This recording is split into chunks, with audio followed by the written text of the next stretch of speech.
Senior night. Our first senior football and tennis player is Noah Adams. Noah is escorted by David Adams and Harold Bayer. Noah is the grandson of Lenny and Rhonda Adams, Karen and Tommy Mason, Naomi and Lee Holzbog. Noah has participated in 4 years of basketball, 4 years of tennis, 2 years of golf, and 1 year of football. Senior football and tennis player, Noah Adams. Is he out there? Yeah.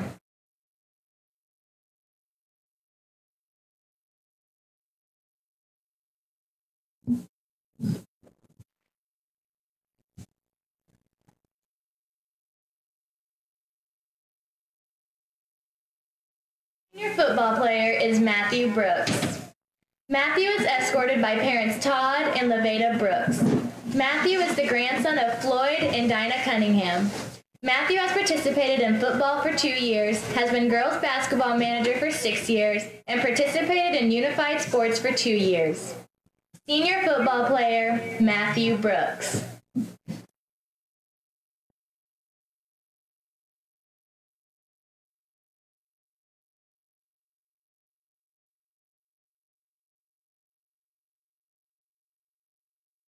Senior football player is Cameron Daugherty.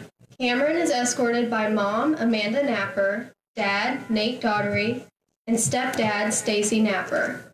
Cameron is the grandson of Dorothy and Butch Knight and the late Karen Roll, and Jim and Teresa Rummage. Cameron has participated in 4 years of football, 3 years of basketball, and 1 year of wrestling. Senior football player, Cameron Daugherty.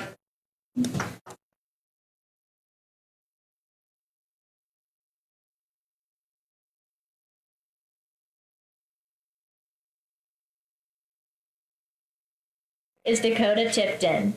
Dakota is escorted by father Tim Tipton, mom Francine Arnold, and stepdad Eddie Arnold. Dakota has participated in 4 years of football. Senior football player, Dakota Tipton.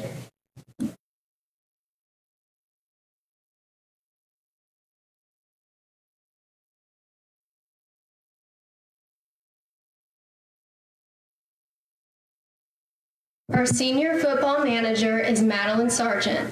Madeline is escorted by Stephanie Sargent. Madeline is the granddaughter of Kenny and Donna Carlisle and Tom and Sharon Sargent. Madeline has participated in 4 years of softball, 3 years of Booster Club, 2 years of Keystone, and 2 years of marching band, and 1 year of cross country. Senior football manager, Madeline Sargent.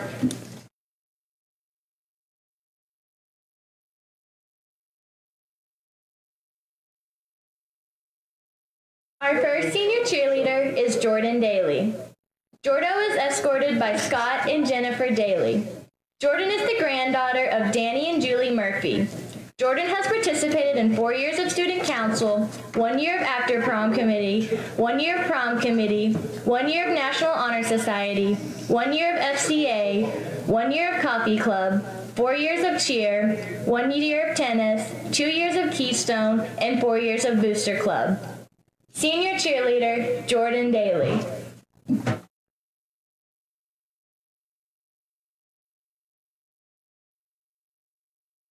Our next senior cheerleader is Rayanna Fulton.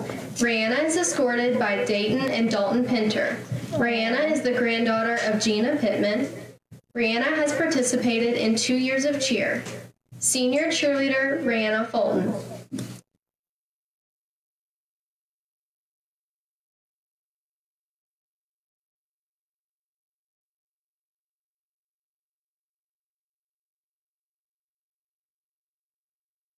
Our next senior cheerleader and cross-country runner is Chloe Grizzle.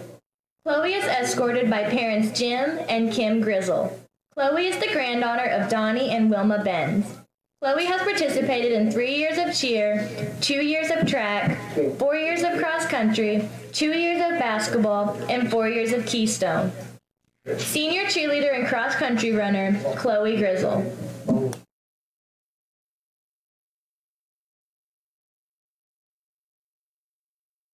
Emily LaHue.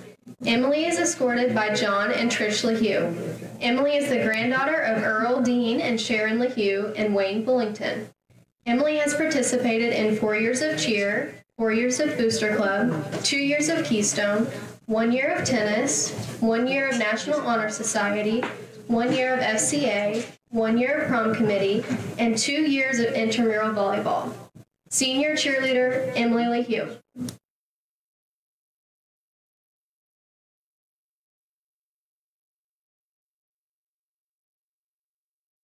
Senior cheerleader is Cheyenne Pierpont. Cheyenne is escorted by parents Mary and Bob Pierpont. Cheyenne is the granddaughter of Sandy and Addison Waub. Cheyenne has participated in 4 years of softball, 3 years of Booster Club, 3 years of FFA, and 2 years of cheer.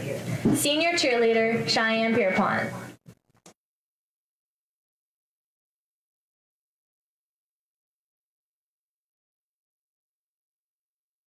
Player is Trevor Harvey.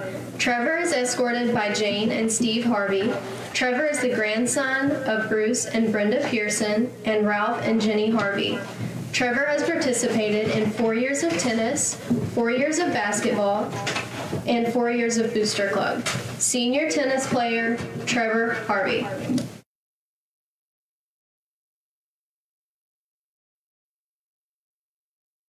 Our next senior tennis player is Nick Higgins. Nick is escorted by Fred and Becky Higgins. Nick is the grandson of Fred and Mary Lou Higgins and Regina Wayne Barnett and the late Larry Shiger. Nick has participated in tennis, yearbook, track and field, and is the volleyball manager. Senior tennis player, Nick Higgins.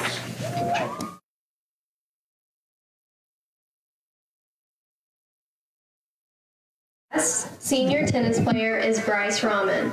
Bryce is escorted by Mark and Carrie Rahman. Bryce is the grandson of Charles and Ina Rickenbaugh and the late Herbert and Mary Rahman.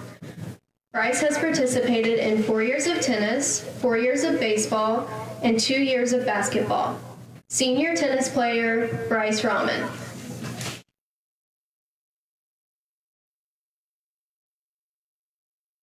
Our first golf member is Amanda Coomer. Amanda is escorted by Dwayne and Stephanie Coomer. Amanda has participated in 4 years of golf, 4 years of FFA, and 3 years of Booster Club. Senior golf member, Amanda Coomer.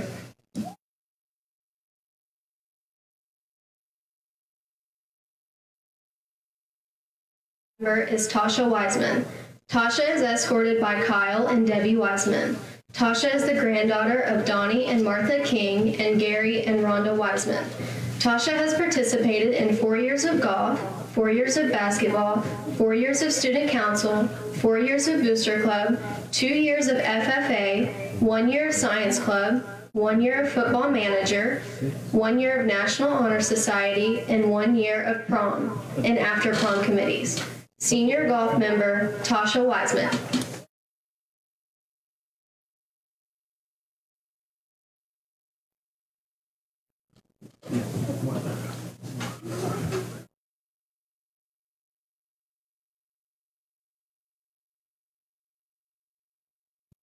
I'm waiting until she gets there.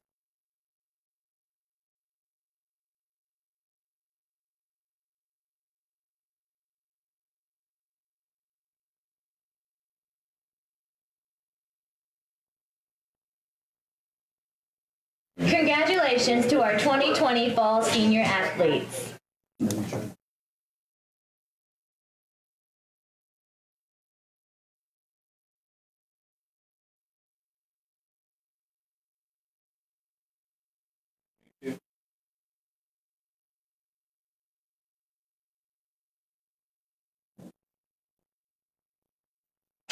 Welcome Wolfpack fans to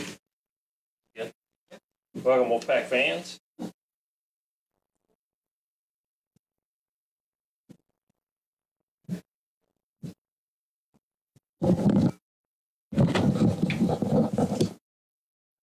Welcome, Wolfpack fans, to Breeden Field tonight, where we are going to bring you the first. We're going to bring you the first football game that we've been able to bring you this year, and it happens to be the last regular season game of the year. And so we want to welcome you, and we're trying some equipment and some things out, and so we want to thank you for joining us right here on 89.9 WBRO live on the Facebook. We got Isaac Bowles. He's going to be down here, and Isaac, he's going to be pulling double duty tonight. He's going to be helping me broadcast and helping us broadcast, and also he's going to be running some on the clock. So we want to thank Isaac for what he's doing. We've got a lot of guests that are going to come up tonight and beyond, and so we want to bring you all that action here in just a little bit. First, we're going to take a quick break. We're going to get the interview set up, and then we're going to come back with the coach interview coming right up to you here with Tony Bell. So with that, we're going to break for just a second, and we're going to run a couple of the sponsor ads that were sponsors last year during high school basketball.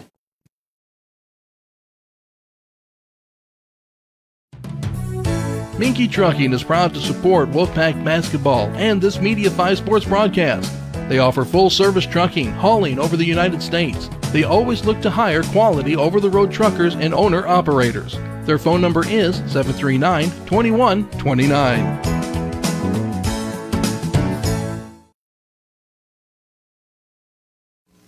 Support for the broadcast of Crawford County Athletics is made possible in part by Qualters Trucking. Qualters Trucking is locally owned and operated by Greg Qualters and offers delivery to southern Indiana of rock, I'll be able to hear myself. There we go. From large jobs. Now you can, but we're going to cue this. Okay, I just was curious. No, you're fine. No, put it on the field. Put it on the field. 613-0138. Qualters Trucking, supporting the Okay, broadcast I'm in southern going Indiana to make sure this is going to play.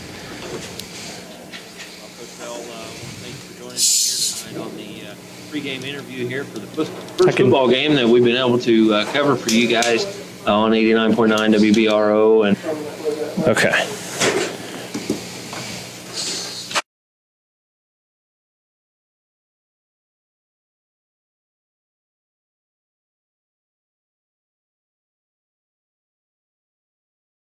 Whether you're buying or selling a home, at Integral Home Inspections, we believe a quality home inspection starts at the foundation and ends at the roof. Contact Paul Broughton for your home inspection today at 738-9246. Also, be sure to follow us on Facebook for home maintenance tips.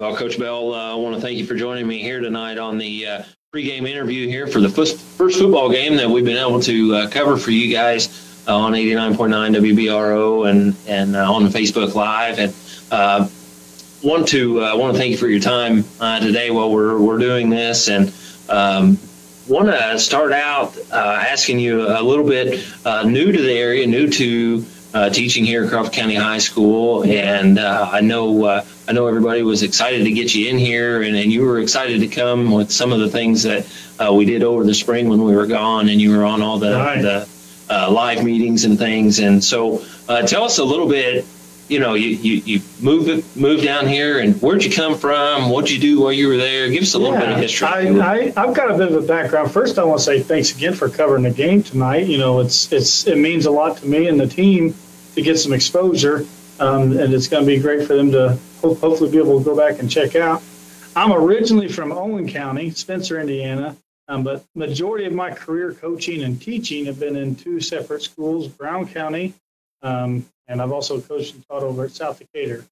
And in my 19 years of coaching, I've coached a variety of different kids, and South Decatur was a little bit more successful of a team where we had a bigger pool of athletes, so to speak, to choose from. At Brown County, which is a school similar to Crawford, we had the whole entire county to choose from. So it's been a joy to come down here and work with these young men. Like you said, the expectation, the anticipation, I should say, was pretty high for me and for the guys. And we've had a bit of an up and down roller coaster summer and season for us, but nonetheless, it's been really a lot of fun for me and the kids. And it's something that we'll remember and treasure.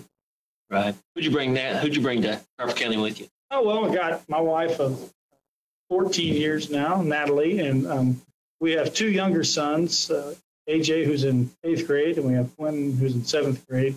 Those 2 are still in the house, and then we have 3 older children. So one's 23, another one that's 21, and another one that's just turned 20. So we're kind of in the middle of the stages of shipping them off to do their own thing. And the exciting thing for me was to come down here and rejuvenate this program, revitalize it, and also have an opportunity to coach my 2 young boys and have them experience that opportunity with me. Right. That leads us into, what were some of your goals coming in? I'm sure when you interviewed and heard about the program and things that you had to have some goals coming in. Oh, sure. And some things that you kind of wanted to do. And what were some of those? Well, I mean, kudos to the gentleman that hired me, because they didn't color code anything. They were upfront with me about everything, and there's not been any challenge that I haven't been overwhelmed with. I can promise you that. The goals were, I would say, were probably as much as just being able to get on the field and be productive as being successful, because, at the beginning of the summer, especially, we had no chance to do anything. We didn't get these guys to start working out until July 6th. And even then it was very limited. And through end of July and the beginning of August, I had a lot of kids that were coming out and playing for us. COVID has been a big issue. We lost our scrimmage game and our first game of the season due to COVID. And at that time, I lost a few kids, just in fearful of the virus and everything. So the goals, honestly, were just to be able to get to play and see what kind of talent we could put on the field. The expectation moving forward is there's going to be a lot of expectation of these kids that I have on the team right now to continue to commit, because barring a few kids that stepped away because of COVID, I've got 22 kids on the team right now that is committed to us this entire season. And, we haven't had a lot of success on the field, but we've had a tremendous amount of success in confidence building and morale and things of that nature. And a lot of people are probably thinking, you haven't had a game you've even competed in yet this season. And we know that's true, but we've met every goal in the games that we've been trying to, as far as being competitive, coming out and working and executing on both offensively and defensively, and just having an overall good time with the game. So we're looking to sustain that, and then this off season, whenever this season does end for us, we look to really challenge ourselves in the weight room physically, challenge our conditioning, look at getting other players to come out and play for us in the following seasons, so that we go from 20 to 40 kids and have a bigger pool of talent to choose from, and a little more willingness to want to compete and be able to put a more productive team on the field. Right. Yeah. Tell us, you talked a little bit about the season. You're new to the program, new to the area. Get started late. We get here, and were we here a week, and you guys all get sent home for 2 weeks. Yeah. And then you get to come back and hopefully be competitive. How did you, what's going through your head this whole time when all this was going on, and what's your thoughts, and how did you get to come back? Yeah, I'll tell you, get them honestly, and it has been by far and away one of the most difficult coaching seasons that I've had in my tenure. And the roller coaster that we've been on has not been fun. I know that for a fact, because we're having Zoom meetings or Google Meets 3 days a week with the team when we were in quarantine. And, we want to get out there and get to practicing. And, we just didn't have that opportunity, and we got our feet back underneath ourselves and got a few games in, and then we had the rug pulled out underneath us for another 3 weeks. So it's not anything I want to wish on any program, any program, whether they're a struggling program success-wise or a successful program, because It has been a challenge. But like I said, the 22 kids I've had coming out, working out for me pretty much since day one, July 6th, those kids I can't be more proud of the effort that they've given the circumstances that we've had to fight. Right. Yeah. And you talk like we've got had 4 games that we've been able to compete in. Yes. Tell us a little, what were some of those goals going into those games, and what kind of success did you see? We may not have saw it on the scoreboard, but there's other successes that you can have throughout those games. And what do you feel are some of those possible? Well, here's the deal. We had to, our first official game, we had to scramble and find a team because the West Washington team, we couldn't play it due to their COVID situation. So again, COVID affected multiple groups and affected us in that way. We had a school, Washington, come over here. We'd never seen them before. They're about twice our size and physically wise and just number wise. So we knew we had our hands full with that group, and I was extremely proud of the kids because it was the first real action competition that we'd even had physically because we were shut down for so long. Missing your scrimmage game is a very important part of your season to just gauge where your competitiveness is the guys that want to come out and compete. So we missed that. We missed the first game. Washington comes out. They put 60 up on us, but we still, in certain parts of that game, thinking back, we had some successful moments early on where we put ourselves in a competitive situation. And I can't be more proud of the kids and their efforts in those situations to try and make plays and be productive. Then second week for us, we roll around. We go to Perry Central, and Perry's a conference team.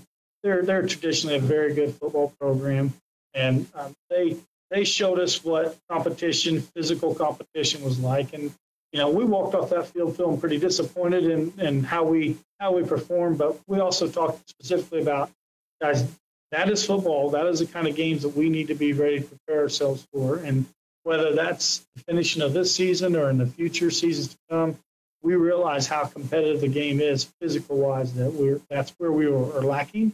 And that's one number one goal that I'm going to work on with these kids is get their physical strength back up, get their mental toughness strength up to where it needs to be, compete in those kind of things. We come back off our COVID break, and we actually go and play by far and away our best game of the season up at Paoli. And the unfortunate thing is we only had 2 days of practice before we went and competed in that game. And could have been contributed to the fact that we were pretty fresh, but the kids came out and they hit and they played the most physical game that they've played so far. So it was very pleasing to see them come out and respond that way. And yes, another conference game, another good football program. They handed it to us on the scoreboard, but they definitely came out and gave me everything I was looking for physical-wise. And composure was another term that we talked about that night. We hit adversity pretty quickly, and our composure was pretty solid. We didn't have anybody really going off and getting too upset and things of that nature. And we had North Harrison come here last Friday. Very big school, triple the size of kids that we have. And that was definitely an eye-opener for us to see just the overall physicalness of the game. And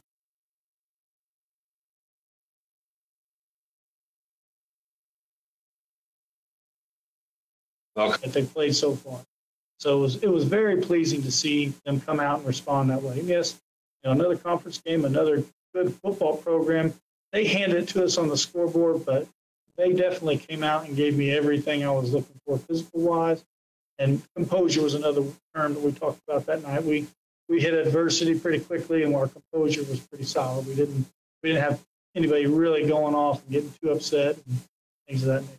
And we had North Harrison come here last Friday. Very big school, triple the size of kids that we have.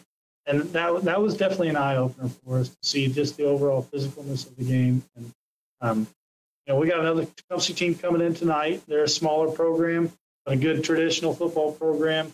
And I expect nothing more than these kids to come out and fight as strong as hard as they can and give us everything they got, both physically on the field and, again, working on keeping their composure and being mentally strong.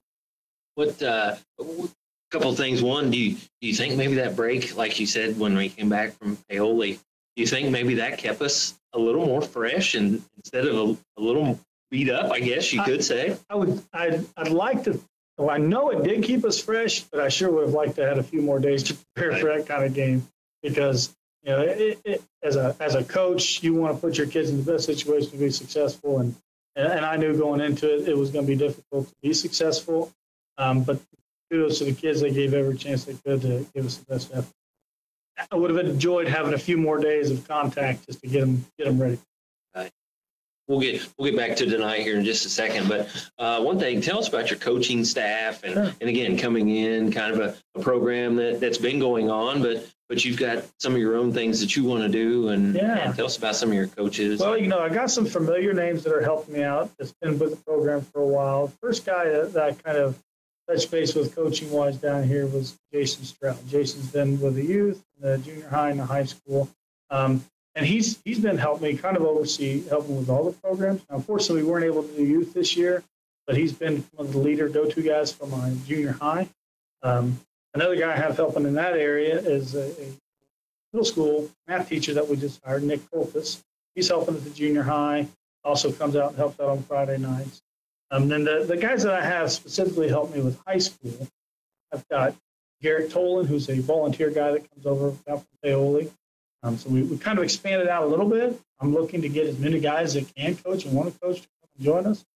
Garrett's one that came down from Paoli. Doe Elliott, who's helped out with the program for many different years now in different ways with the youth and middle school. He's been a tremendous help with me. I'm coaching offense and defense this year. Michael Carlisle's a guy that's been with the program for quite a few years. He's helped me this year coaching the O and D line. And then I got Lloyd Arnold is a guy that kind of reached out to me well before all this, and one that's really been a right-hand man, helped me organize some things and get to know some kids and get to know some coaches before I really hadn't kind of known anything. Mm-hmm. That's the circle of guys that I have helped me coach, and we all just kind of pitch in and do what we can to get them successful on Friday or sometimes Saturday night. Right. Yeah, sounds like a great group of guys to work with. It is. So, yeah, and that's one of the things that is kind of weird. You come into a new program, and how much do you rely on those guys that have been here a long time versus the things that you want to do and the new things that you might want to bring in, and it's there's got to be finding that happy medium somewhere. It definitely was a crossroads early on, just not knowing each other, not knowing your philosophies, your beliefs. I do believe that we've made great strides in knowing what my expectation is on the field, from coaches, but players, and practices, what I expect everyone to be doing in involvement. And those are big. Those are hurdles that we've all worked on together, and they've adapted, and I've adapted as well, pretty well for all. Good.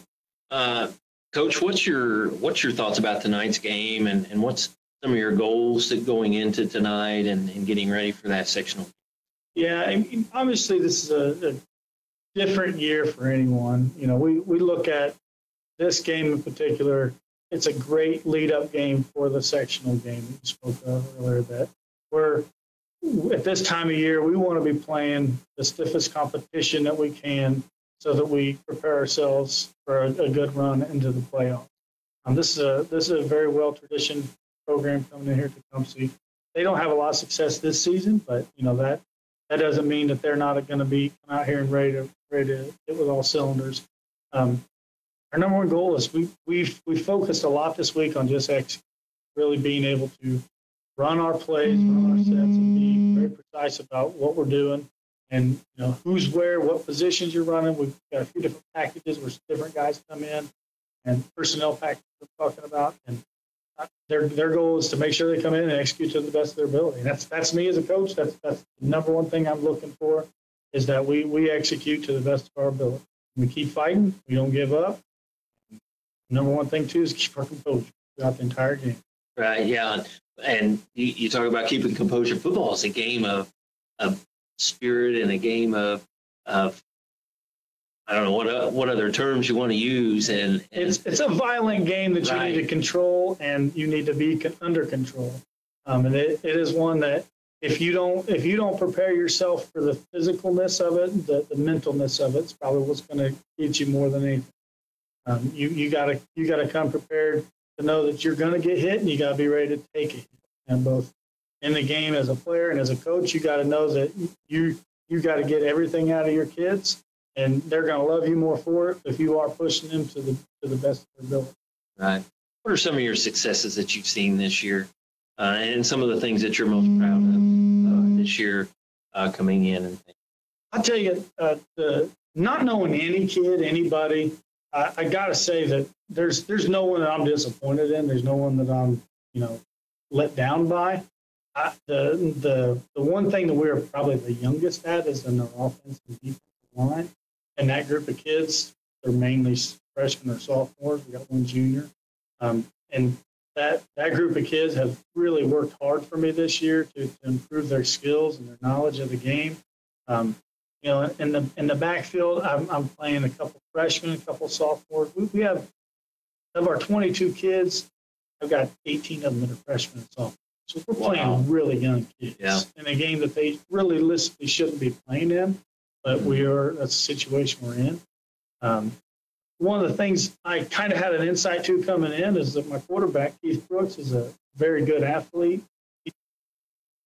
And I think we're going to cut the interview right there. We've got a little more interview to go here, but we want to welcome you here tonight to Breeden Field on 89.9 WBRO. And we want to thank Will. Will got everything put together here and bringing you this live on Facebook here. And also, we hope Sean is out at the station and he got things switched over so that we are on 89.9 WBRO. I am Andy Howell, and I got Isaac Bowles. He's right here with us. And Isaac, he's going to be pulling double duty tonight.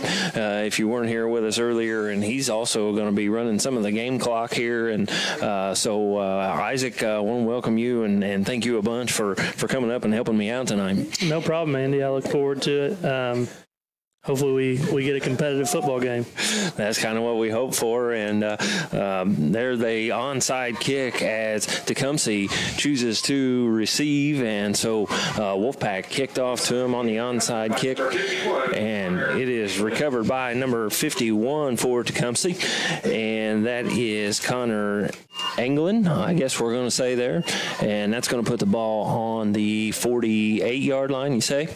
Yep. Actually, I kind of like that move. Coach Bell is coming out here. He's trying to do something to kind of get the kids excited, maybe get us an early score, and we're going to get the ball at halftime anyway, so why not?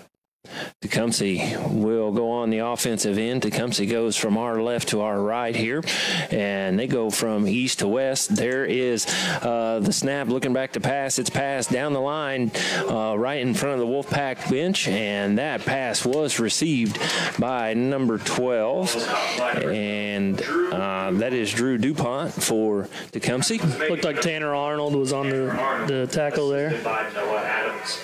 Isaac, much more football knowledge than I have, so Isaac's going to be stepping in here quite a bit. So I got to be honest, I've never called a football game before. Yeah, I think it's very hectic, the whole time.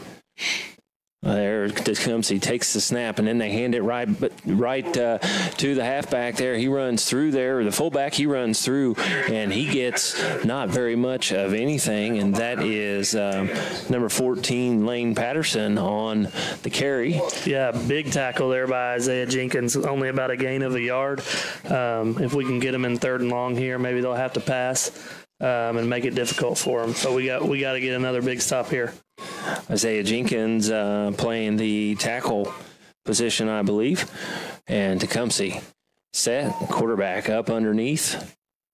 Snap, and they pitch it back, and he drops it, picks it back up, and he comes down the sideline, and there he is going to be tackled by number 5, Noah Adams. He picks that up, and carried by number 25, and that is Chase Jones. We really had a good opportunity there with him fumbling it, but it was almost like that half of our defense just stopped whenever they saw the ball hit the ground. Kind of a weird Right, wish they would have come back through there, and the ball gave it to Tecumseh bounce, just bounced like he meant to do it, and came back. There's the snap and another pitch going the other way, the far side towards the Tecumseh line, and there they are going to carry that one in 4-6, and that is carried by number 12, Drew DuPont. That's a couple carries for him here early in the ball game. It seems like, Andy, if they run anything to the outside, we're having having a really hard time with our skill position with the cornerback and the safeties, and our linebackers are having a hard time getting out there to DuPont. But some of that you got to give him credit for.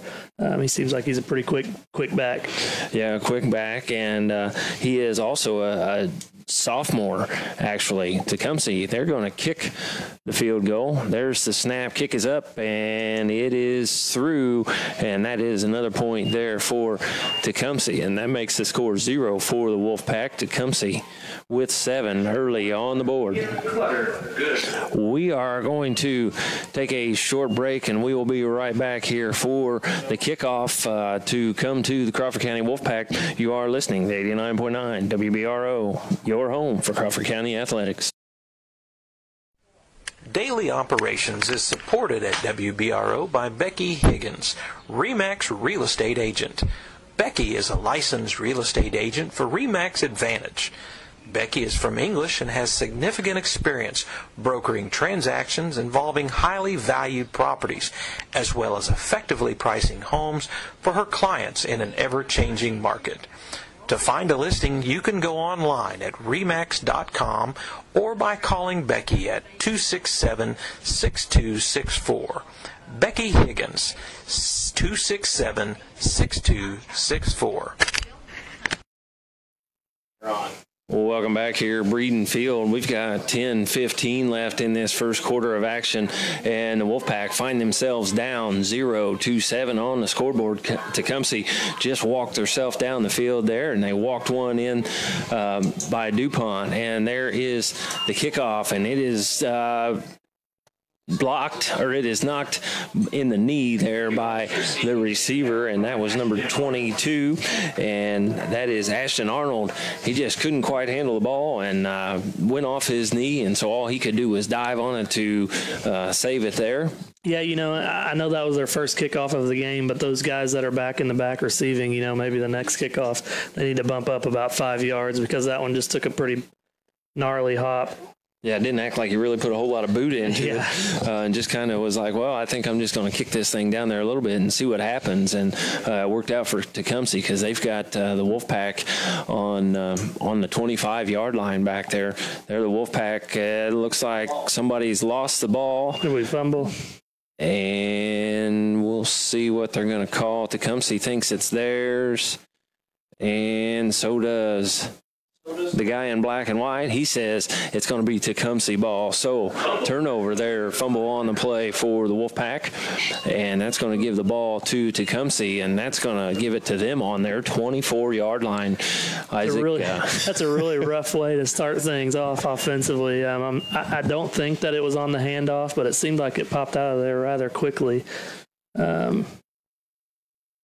You can't have those type of plays if you want to, compete in this game. Right, got to have smooth handoffs and got to complete things. And there we've got a little bit of a handoff there. That's going to go to number 25 of Tecumseh, and that's going to be Chase Jones, a 6'1" sophomore again, and he runs it in. Well, sophomore meaning again a sophomore. 2 sophomores have scored on the Crawford County Wolfpack, and they drive that one in for 6 more. Nice little play there as he came back behind the quarterback, and you kind of thought he was coming around the other way. Snuck his way back in there. Again, like I said earlier, he got to the outside, and there was just nobody out there. Right. Went right to that left side of the Crawford County Wolfpack, or Wolfpack's right side there. They're going to kick the extra point, and it is up, and it is good. I will say, Andy, this kicker is pretty good. I believe that kick would have been good from about 30 at least. He has got some boot in that thing, and he must not be the same guy. I haven't been paying enough attention who's doing the kicking, but he must not be the same guy that's kicking off. No, because he's already back there on the 40-yard line, isn't he? Well, yeah, but is this the guy that's kicking off, or is he just the guy that places it for the kicker? Yeah. He is... No, he gives it up to the ref. Let's see who's kicking this one. He acts like he's the kicker. He's the kicker. Yeah, that's number... Maybe that little pooch kick that he had, maybe that's part of the game plan.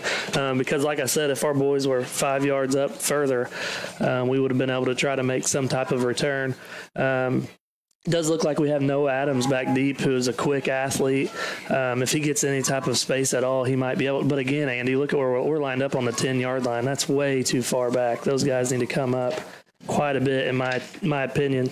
Right, lined up just like they were. Mason Hines to kick off here for Tecumseh, and it's going to be his third kick, I guess, or second kick of the game. There they come up, they run into each other, they drop the ball, and it is picked up.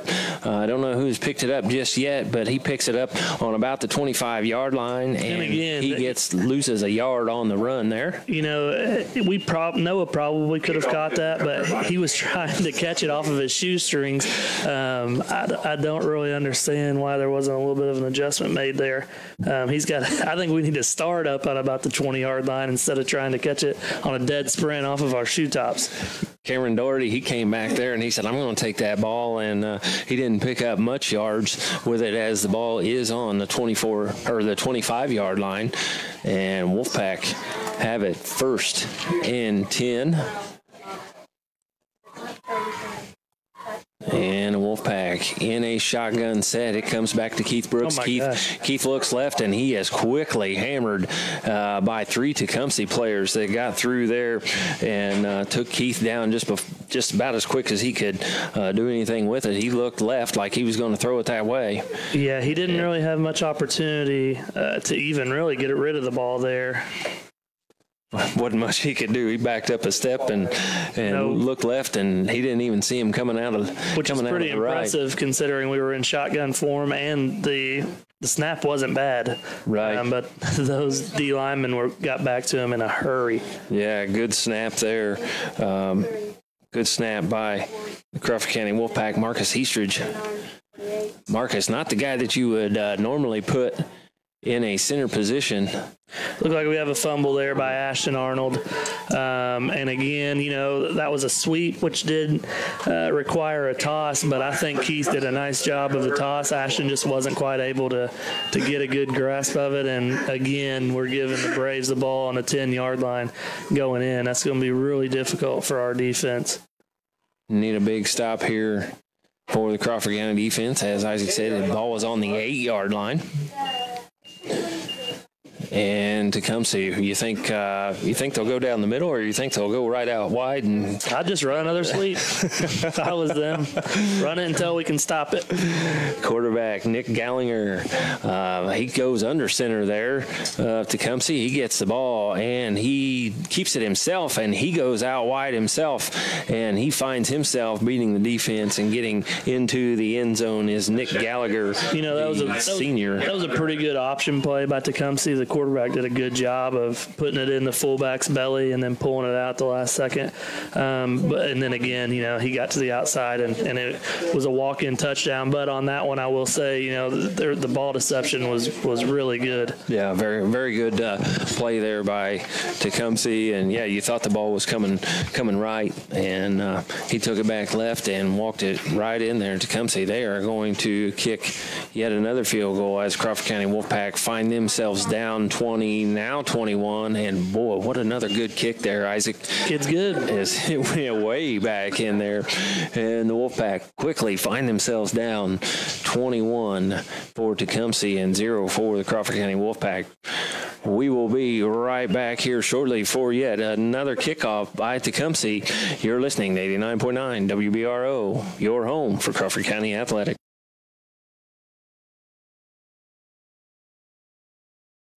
This sports broadcast is made possible on WBRO by Chin Equipment in Ramsey. Get into a Massey Ferguson compact or utility tractor and accomplish more than ever before. These versatile tractors are known for their unbeatable power, smart fuel economy, and upgraded creature comforts. And with their ability to multitask through any job around your yard or farm, they'll provide you with outstanding value for years to come. Do all you need to do with more with a Massey Ferguson compact or utility tractor. You can contact Chin Equipment in Ramsey to find out the right model for your operation.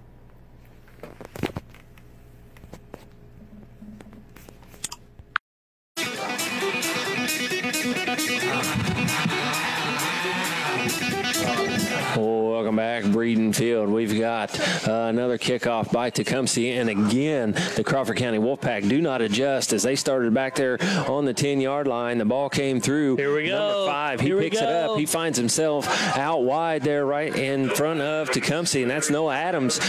He picks the ball up, and he goes wide with it, and you thought, like Isaac said, you thought maybe he was going to get quite a bit of yardage. Yes. He did from where he started out from. I think he picked that thing up clear back on the 5, right, and brought that ball all the way out to the 27-yard line. Yeah, and like I said earlier, if Noah's the kind of athlete that if he gets the ball and gets a little bit of open field, he may be gone. Luckily, they had one kid that was able to corral him, or he would have been taking it to the house, I believe. Noah Adams, a quick young man in football and quick young man in basketball as well. He gets the ball, and he is headed for the house, and going to do all he can to get him there. And you better be pretty good, and you better be pretty fast to get him stopped. There's a snap for the Crawford County Wolfpack. They bring it back, and I don't know exactly what happened there, Isaac. The defense got through and got to Keith Brooks.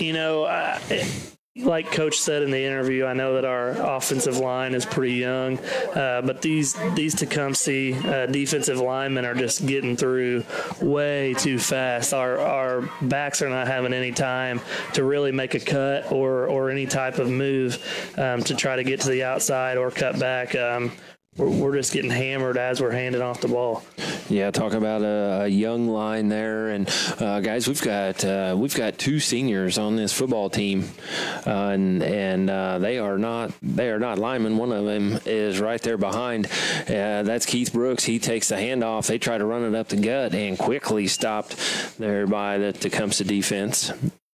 Looks like we tried to run some type of a fullback dive there. We're able to get back to the line of scrimmage, but again, just surrounded by those D linemen from Tecumseh. And I will say, I don't know what year those boys are, but I'm looking at 61 and 57, and those are some big boys. Yes, they are. 61. Well, he's not even on their roster. So we got to figure that out. I am getting a little older, so my eyes are pretty bad. Maybe 51. Maybe 51 there. It might be 51. My bad. Connor England, he's a 6'1". See, junior there is Noah Adams. He tries to bring it out wide there for the Crawford County Wolfpack on the carry, and I believe he's going to lose some yardage. Don't you believe there, Isaac? Yeah, looks like we're about 4th and 20. Lost 10 yards on it. 4th and 20, and that is Keith is our punter. Gonna get the Wolfpack to punt. Yeah, as I was talking, we talk about a young line.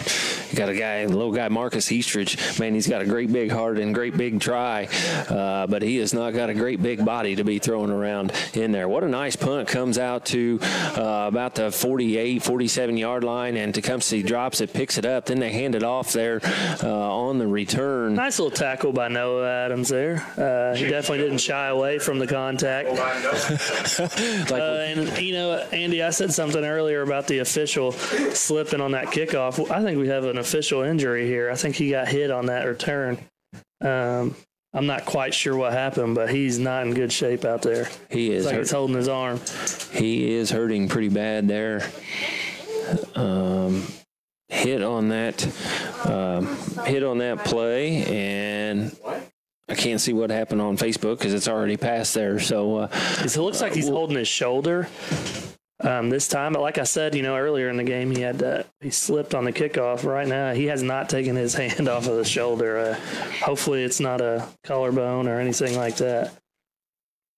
Like I said, I wasn't quite able to see what happened. Refereeing, even refereeing's dangerous in football, right?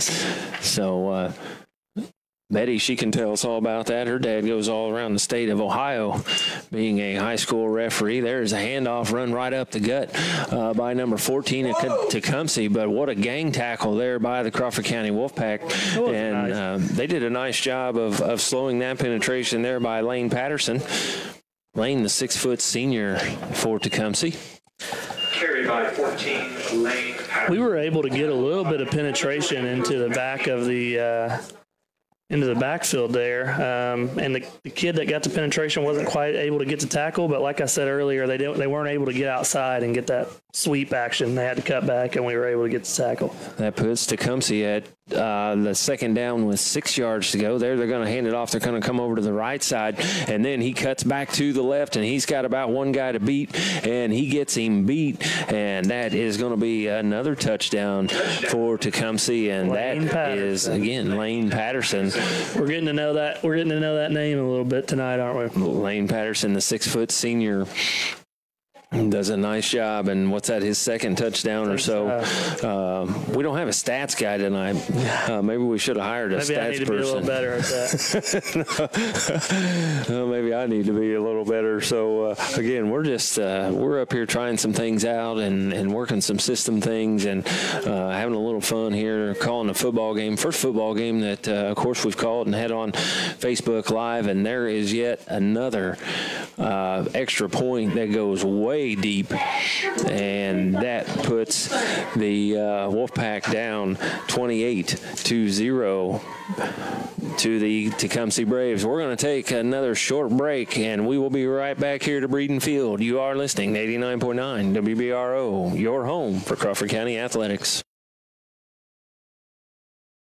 The Community Foundation of Crawford County is a proud WBRO sponsor of Lady Pack and Wolfpack basketball. Any questions about the foundation? The foundation's number is 812-365-2900. And on the web at cf-cc.org.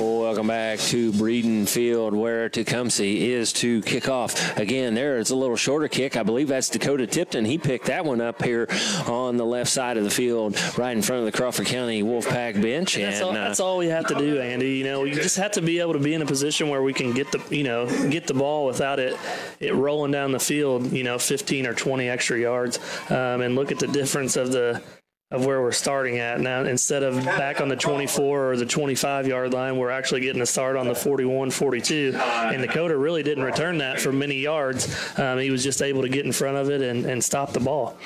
And that's like you said, about all we needed. Yep. Right there. We have a timeout on the field. Let's hit. I'm going to try to hit a little more of this interview. This thing is not being nice to me tonight. I'm trying something different, and I don't know if I can do this. It's a violent game that you need to control and to be under control. And it is one that if you don't prepare yourself for the physicalness of it, the mentalness of it's probably what's going to get you more than anything.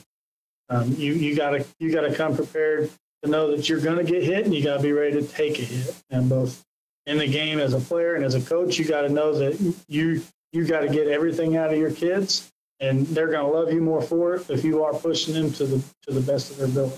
Right. What are some of your successes that you've seen this year, and some of the things that you're most proud of this year coming in and things?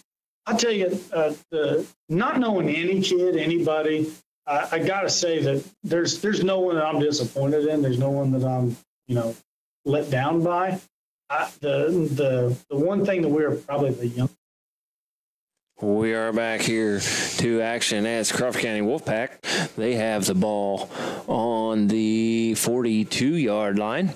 Their 42-yard line. Wolfpack find themselves down 0-28 on the scoreboard here with 4:58 left in this first quarter of action. There is the handoff, and quickly Tecumseh's through, but he got the ball off. Here he goes around, and he is going down the far side of the field, and I believe that is Keith Brooks with that carry. He did take the carry and took it down the right side. In just for a second, Andy. Go right ahead, man. I don't know how I don't know how Tanner Arnold was able to hand that ball off. He was hammered as soon as he got the ball, and then we see Keith take it out. I mean, I know it's just handing the ball off, but that was a very underrated play by Tanner Arnold, able to get the ball to Keith for him to make that nice little 9-yard run. I was just about ready to say Tecumseh sacks us, and then there Keith Brooks flashes across there. A little magic there by Tanner.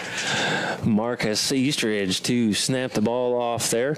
And we have got Tanner. He gets the ball back, and he gets it to Keith Brooks. Keith Brooks going to come down the left side right here to the Crawford County bench, and that's going to be a first down for the Crawford County Wolfpack as Keith Brooks comes out wide. Then he takes that right-hand turn and finds himself with a few extra yards there. You know, I said earlier that Tecumseh just needed to keep running the sweep until we stop him. Well, at this point, we need to keep running the sweep until they can stop Keith Brooks. That's a positive right there for the Crawford County Wolfpack, and that puts the ball on the 46-yard line. And Crawford finding their way into Tecumseh territory for the first time this game. Arnold, he goes under center, takes the snap, and they've got that one red. I don't know if Tecumseh's going to end up with that one or not, if they strip the ball away. We've got a pile coming up off of the field there. And again, you know, that was one of those times where as soon as Tanner snapped it, he was kind of getting drugged down, and he just wasn't quite able to hand it off. But that time I think it was a dive with the fullback rather than a sweep, so it was kind of just all bunched up there. Right. Marcus Eastridge, he plays the center there soaking wet. He's 170 pounds playing the center there. So, again, a big-hearted little man right there. What a great young man he is. There we try to do the double, and we lose the ball in the backfield, and Noah Adams, he has to lay on it, and the defense comes and rolls over him, and that is a loss of a lot of yards there, Isaac. You know, I think if the timing was just a little bit better on that play, Noah was going to have some room over here on this left side because their cornerback and their safety both were blitzing hard, and following Keith. It's just unfortunate we weren't able to have the timing down there on that reverse. Right, Noah Adams just too fast and couldn't quite handle the ball there on that one. So a loss of a lot of yards there for the Crawford County Wolfpack. That puts it on the Wolfpack 38-yard line. There is another sweep. Oh, and then he fakes it. And Keith Brooks, he's going to take it on the fake reverse, and he's going to go right over to the Tecumseh bench. Yeah, I mean, he got a gain of about 13 there. Just unfortunate that it was 3rd and 23 instead of 3rd and 13. Right. Big gain there, trying to get us up somewhere.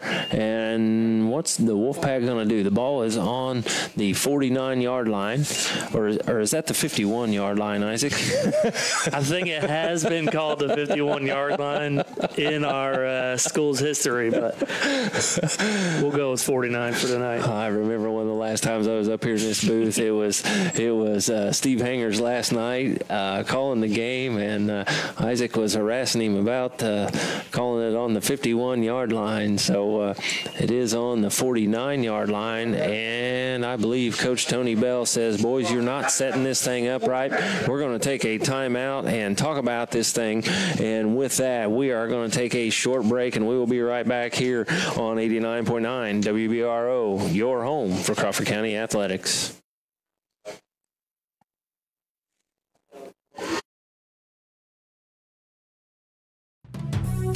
Minky Trucking is proud to support Wolfpack basketball and this Media 5 sports broadcast. They offer full-service trucking, hauling over the United States. They always look to hire quality over-the-road truckers and owner-operators. Their phone number is 739-2129.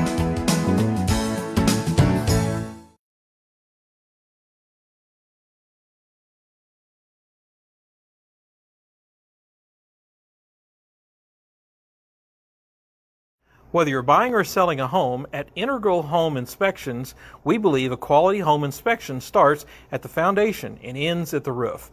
Contact Paul Broughton for your home inspection today at 738-9246. Also, be sure to follow us on Facebook for home maintenance tips.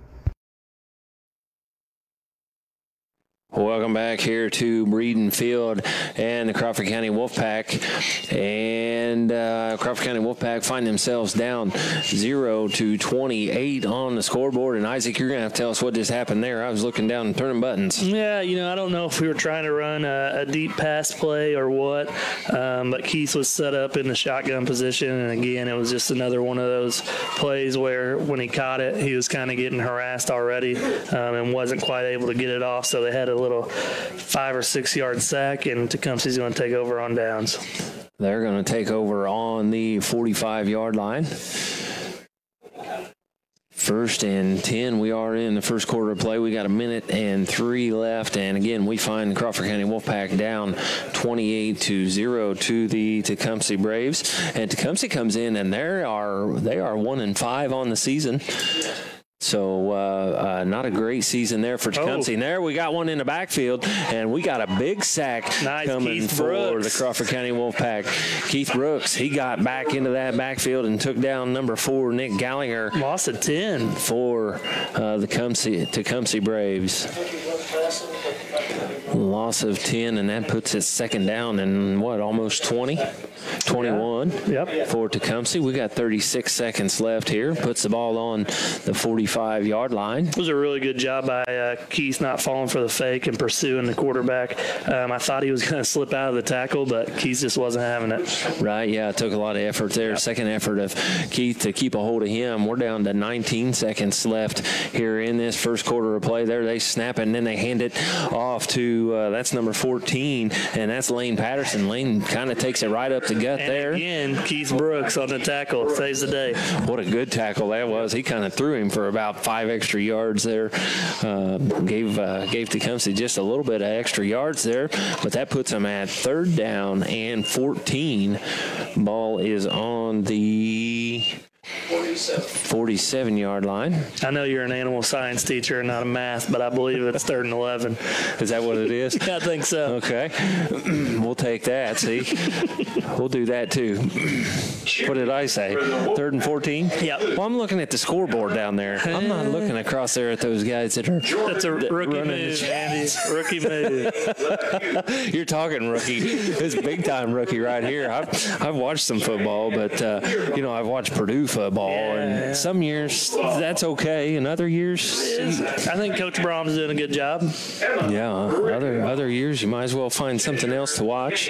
But I was back. I was at Purdue watching Purdue from like the 3rd row when Drew Brees and those guys were there. Right, so back there in what was that, in the 70s when you went to Purdue? Yeah, pretty close. Pretty close. No, what was that? The later 90s or so, and Vinny Sutherland and Drew Brees and those guys. Is still slinging it. Oh man, what a show that was back when Purdue football. We actually went to the Rose Bowl. Yeah. And I elected not to go, but some of my other friends went, and they had a great time back there. So I've seen some good football, but never called a football game here. So we're just up here having some fun and working out some systems. Will's down there working on the Facebook Live, trying to get it ready here, because in less than a month, Isaac, we're going to be right here in the middle, or not in the middle, but in the good start. Good of block basketball. by Keith Brooks. Keith Brooks on the defense there. If he wasn't able to get a hand on that, 14, he's already had 2 touchdowns. Lane Patterson, he might have had a 3rd there if Keith didn't get his hand on that ball. Good effort there on Keith Brooks. Good playing solid on both ends of the football, and offense and defense here. Doing a nice job tonight. There, Tecumseh with the ball, and the ball is on the 47. And that's, what is that, Isaac? You call it 4th and 13? 4th and 12? Yeah. 4th and 12. Oh, they're going to punt. To us. Nice. They're going to punt the ball, and it is short, and it takes a bounce. And there it is, picked up by Noah Adams. Noah Adams goes down the left side of the field, and they force him out of bounds. That was a nice little return by Noah. He didn't allow it to just bounce and get another 10 or 15 yards. He picked it up, and I think he gained about 8 yards there. Nice little return. Where are we at here, Andy, on the 25? We are on the 25. It's my understanding that Noah Adams, this is his first year playing football. Is that correct? Yeah, ever, I think. But like I said earlier, he's fast, he's athletic. He should be able to help us a little bit in the return game. Coach talked about him pre-game, and I guess he didn't really mention much about him in the pre-game interview, but he did talk about what an asset he has been to this team this year, and so he's happy with the play of Noah Adams. There we had a snap and nothing on the gain as Tecumseh gets through there. Was there a fumble there, Andy? The refs are talking to each other. It seemed like, I know Tanner got hit as soon as it was snapped, but I'm not sure. Just on first down without moving correctly. We're still talking. And we had all that talk, and they're going to move it 1.5 yards, call it second down. Okay. Really weird, guys, but all right. Did they move it? And again, I was looking down. Did they move it in our favor? They did move it in our favor, but we had a lot of talking going on for 1.5 yards. Yeah, we're only down 0-28, so they could probably spare us that yard. Keith Brooks, he comes out on the right side here, and he cannot make much of it. Maybe 1 yard or 2 in the wrong direction. On the carry. A little bit of a loss there. He did lose 1 yard or 2 there. Third down.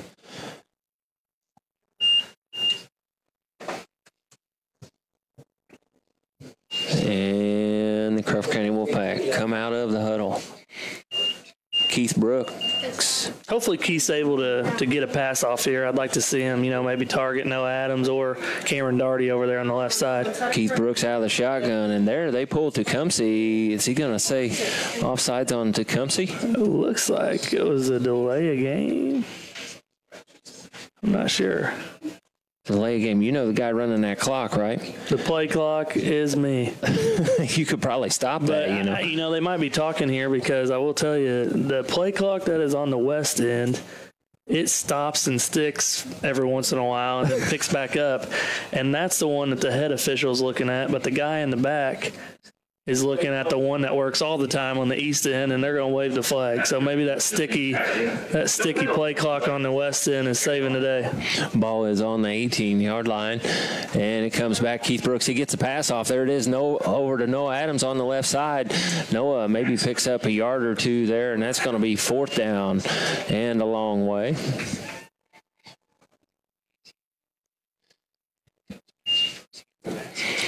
And there, Crawford County. The last punt that we had, talk about something positive here. The last punt that we had, Keith Brooks actually booted that ball pretty well. Yes, he did, and you can see Tecumseh. They're going back. They're probably back 40 yards here. Yeah, getting a long way back, and Keith, he's going to boot the ball, and it's a end-over-end drop, and there, Tecumseh picks it up. That's going to be number 25, Chase Jones. He's coming down the left side. He's got a couple guys to beat, and they get him stopped, pull him out of bounds right there about the 20-yard line. And you know who made that tackle?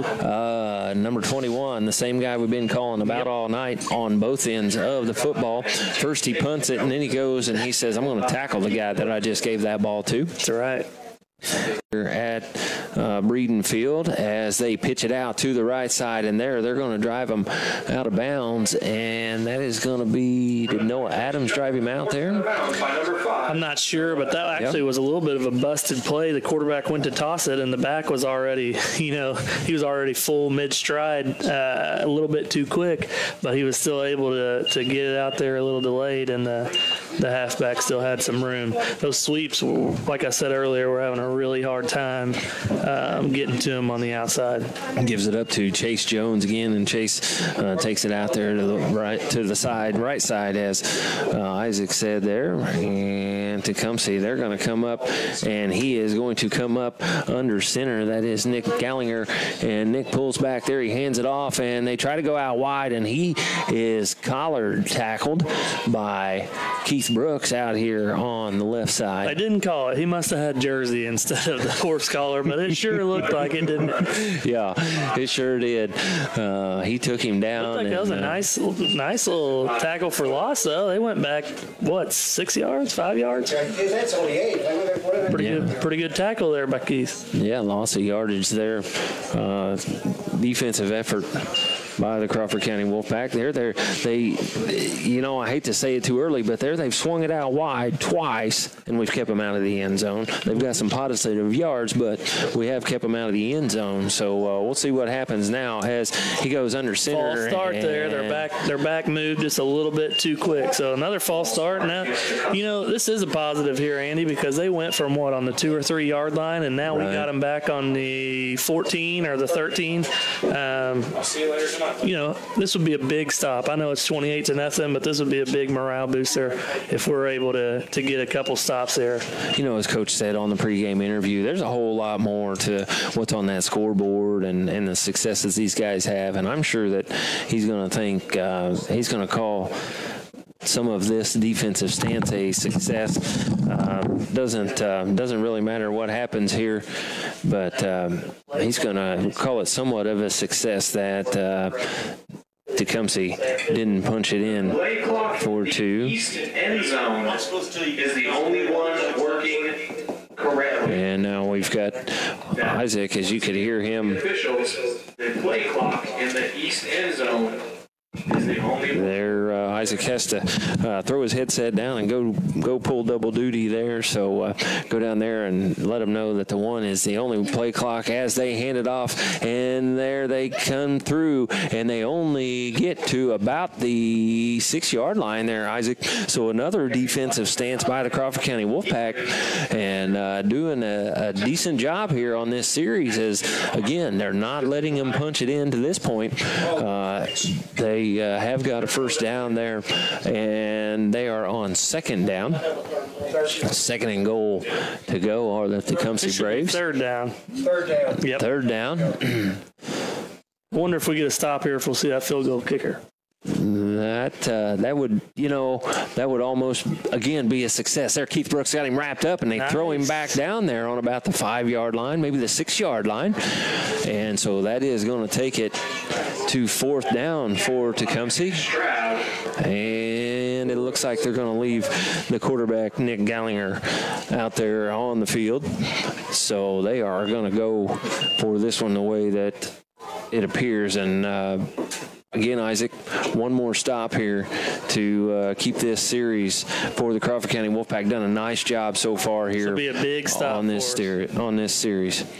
There we've got Hanky on the field, and we've got some Hanky on the field as we got a false start there on Tecumseh. Come on, Tecumseh, put the field goal kicker in. You're up 28-0. Me and Andy want to see a 35-yard field goal. Put him in. That guy can boot it, can't he, Christopher? Can. Christopher Broughton, he joins us up here in the booth, and we're going to have him on here just a little bit, and he's going to tell you some about some Crawford County Wolfpack or Lady Pack basketball and what he's looking forward to in this season and how things are going with that program. But we got to get this stop here as the quarterback, Nick Gallinger, he goes up under center, and they've got to split back. He looks, and he turns back around. He's going to try to pass it. Oh, and he finds himself open, and he breaks free into the end zone. We were so close to getting a tackle for a loss, let alone, just a tackle, and he was able to slip out of it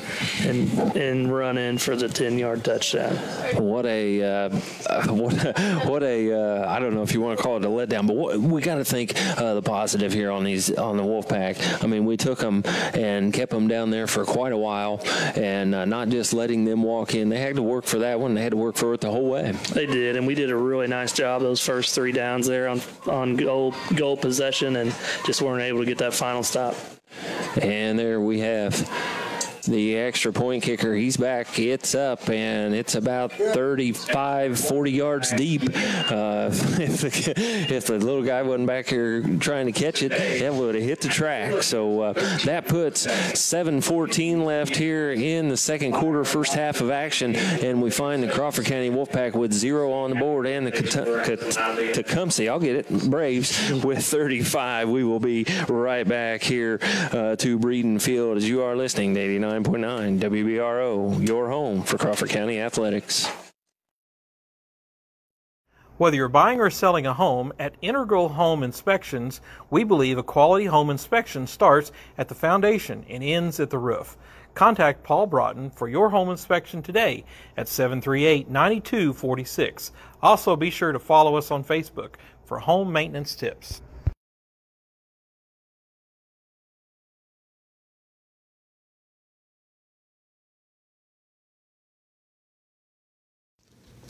Support for the broadcast of Crawford County Sports Broadcast is made possible in part by Andy Howe Auction Services. Andy Howe can be reached by phone at area code 812-620-1121 to find out more and for availability. Andy Howe Auction Services, also on Facebook. You're on. Welcome back, Wolfpack fans. 89.9 WBRO Facebook Live here at Breeden Field, where we find the Crawford County Wolfpack down 0-35. There, Tecumseh kicks it off. Wolfpack with the pickup, and it takes a whole lot of tacklers to tackle the Crawford County Wolfpack, and that carry is, I believe that's number 22. Is that right, Isaac? Yep, Ashton 22, Arnold. Ashton Arnold with the carry. And as mentioned, we have Coach Christopher Broughton. He came up here to the booth. He's been down there running the chains and running the what is your job down there, Coach? I normally run the box, and so I'm holding the first down marker behind the official. It's nice to be up here. It's a little warmer up here than what it is down on the field. I was wondering that. I brought extra clothes, but I don't think I'm going to need them up here in the booth as Keith Brooks gets it out of the shotgun there. He gets it up to Noah Adams, and Noah Adams, he's got some room there down the right side. He's got to beat one guy. He beats him. Baby, there he goes. There he goes. Noah Adams. He breaks free, and he punches it in. 4-6 for the Crawford County Wolfpack. Any hanky? Any laundry on the field there? No laundry, and Keith did a nice job of getting it out to Noah in stride. And like I said earlier, if Noah gets the ball in and has some room to run, it's going to be really hard to bring him down. And he had the one guy he had to beat, and I thought, oh man, that's going to happen because he had a good hold of his shirt. Yes, he did. And I thought he was going to go down, but as Noah Adams does, he doesn't care how big you are. He's going to come right at you and keep right on going. That puts the score for the Crawford County Wolfpack 6 for the Wolfpack, 35 for Tecumseh. We've got 6:15 left here in this first quarter, and what is the Wolfpack going to do here? They are going to put Keith Brooks in the shotgun position for the extra point. Bad snap there. He's got to pick it up. He looks to throw, and he does. Nice. He throws it into the end zone, finds Cameron Doherty standing back there all by himself, and that puts 2 points on the board for the Crawford County Wolfpack. 8-35 is the score. Wolfpack, Isaac, the Wolfpack, a good defensive stance there. They come back down, and Coach, they put it right in and get a little bit of a score on the board. So you got to feel good being a coach when things aren't going the greatest, and something like that turns around and works out. Well, and what I could tell from those two plays, it looked like we finally got a little time in the backfield to throw the ball or try to execute what we wanted to. Even there on the 2-point conversion, we kind of fumbled the snap and even had time to find somebody in the back of the end zone. So I think if we could get some time for our quarterback to do something, we might be able to get some positive plays like you've seen. And I hate to be a Debbie Downer here because that's not what I intend. But if you go back to that possession where we have 3 straight stops on first, second, and third down, if we're able to get that stop on fourth down, this is only a 3-possession game. Right. Still in the first half. But that's a learning. That's one of those learning points that Coach talked about earlier, that he can go back and say, boys, I know we lost by this much, but we had a really good opportunity, to only be down 3 scores. Well, and you got to be, if you're Coach Bell, you got to be encouraged that your kids are still playing hard. Yeah. And, getting excited there for a touchdown. And, even the crowd got excited up here. So, that you got to, that's the battle you got to win first. There's a deep kick, and he picks it up on the 15, and he's coming this way with it, and he is on the train and moving. That is number 14, Lane Patterson, for the Tecumseh Braves. And boy, that guy gets his hands on the ball a lot. Yeah, he does. I will say, though, like you said, that was a deep kick by Keith, but almost, it was a very low trajectory, so he had a lot of running room before he ran into any Wolfpack defenders there. Put it out here on the 43-yard line, and Coach, while we got you up here, I was telling Isaac here in a month, we're going to have a really good start on this Lady Pack basketball program and on the season. It's kind of hard to believe we start practice on Monday, and a couple weeks after that, we'll be playing some basketball games. You guys, did you guys have a little bit over the summer there that you were able to do? There we've got a breakaway, and we've got too much flag on the field. They're going to stop the play where it's at. I believe we're going to have a push in the back, I think. That's the first time I've ever seen that in my life. There was a block in the back on the play, and instead of letting it finish, they just called it dead right in the middle of the play. I don't know if that's really the appropriate thing to do, but I kind of like it. Look at that coach over there. It speeds things up a little bit. I've never seen that before, but I kind of like it because at the end of the day, it's going to be going back 15 yards anyway, or 10 yards anyway, so you might as well just call it a day. I like it. I believe that is what it is on Tecumseh. Yeah, it's an illegal block in the back. Well, and I will tell you guys, being down on the field, this referee is not a crew that normally of guys that call together. So that's probably why you've seen him meet a few more times than usual tonight. Because normally, referee officials have their group of guys and they travel together, each Friday night. So might have something to do with it. A little illegal block in the back. As soon as it happened, the ref says, "Stop right there." We're going to send it back 10 yards and we'll do it over again. Right, so that puts the ball here on the 48-yard line, I do believe. Right here in front of me, and right here in front of us where we're at in the booth. We got a good seed tonight up here, and glad we're inside the enclosed instead of up there, up top with the video, you think? Yeah. Yeah, and I've gotten a text or two that says the video's pretty clear, so works out well, and you're warm in here. Yeah, even shooting it through the window, and there they get the ball out and bring it down kind of the left side there. That is number 25. That's Chase Jones on yet another carry. And Coach, back, were you able to do some things over the summer at all with the girls basketball program, or what did you learn over the summer? Yeah, we were able to get in July. We weren't able to have any games or anything with other schools, but we had some workout sessions in the month of July. Obviously, a lot of COVID procedures there. We have a lot of COVID procedures in place, starting with practice next week, checking kids' temperatures, wearing masks when you enter the facility, wearing masks when you're not actually performing physical activity, things like that. But, we were just thankful to be able to do something in July. They're going to hand it back. Wolfpack can't quite get to the quarterback as he gets the ball off, and that is to number 14, and he is going to the house as Lane Patterson puts another 6 on the board. That's for Tecumseh. That's unfortunate because Keith was probably inches away from getting another bat down there, and it turns into a 40-yard touchdown pass. And that puts the score currently 41 for Tecumseh, 8 for the Crawford County Wolfpack with 4 minutes left here in this second quarter. And Coach, you've got the girls doing some conditioning that aren't playing volleyball. You've got a lot of multi-sport young ladies on that basketball team. Well, and that's what you want. I think I was actually talking to Isaac today about, I was really proud of the volleyball team last night for really showing some grit there and coming back against Austin in the first game. And what people need to understand is, when those kids are exposed to those kind of situations in volleyball or cross country or whatever sport, that only helps us in basketball as well. There they make the 2-point conversion.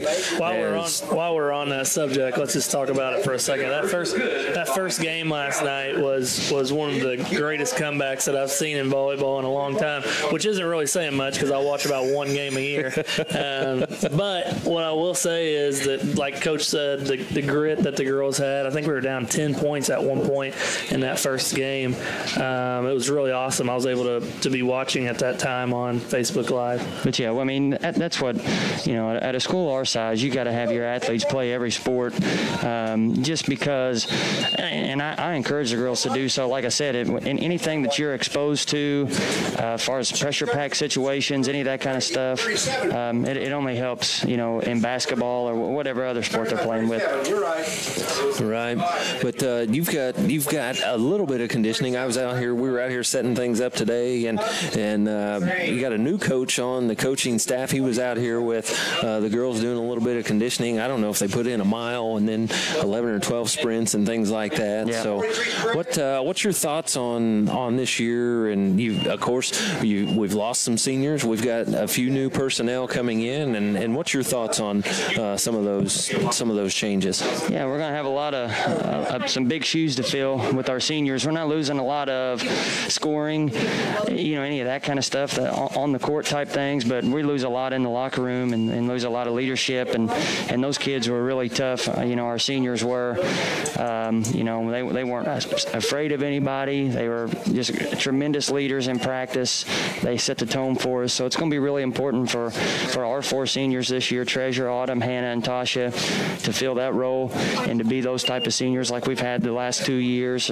And so that'll be some big shoes to fill. We got Coach Justin Hammond has stepped down as a JV coach. We've got Jason Sturgeon who's filling in that spot. Feel really good about having Jason, but there'll be some learning curve there. But I'm very confident after we pick up a few games that Jason's going to get those kids playing hard, and that's what Justin did real well. Is he always got the JV kids playing hard and understood that if you're ever going to play varsity basketball for Coach Broughton, the first thing you have to do is play hard, and I'm sure Jason will be able to do that as well. Jason has coached almost as many Crawford County teams as anybody I've seen since I moved down here. Jason always on the coaching side of doesn't matter what it is. He coached some volleyball and coached some basketball. He coaches baseball. He does a whole lot of coaching, so he brings that experience. And I took a lot of time and put a lot of thought into what type of person I wanted to be on our coaching staff, and what I felt was most important was who's going to mesh the best with the girls, who the girls going to get along with the most, who would they enjoy having as a coach, and Jason checks all those boxes.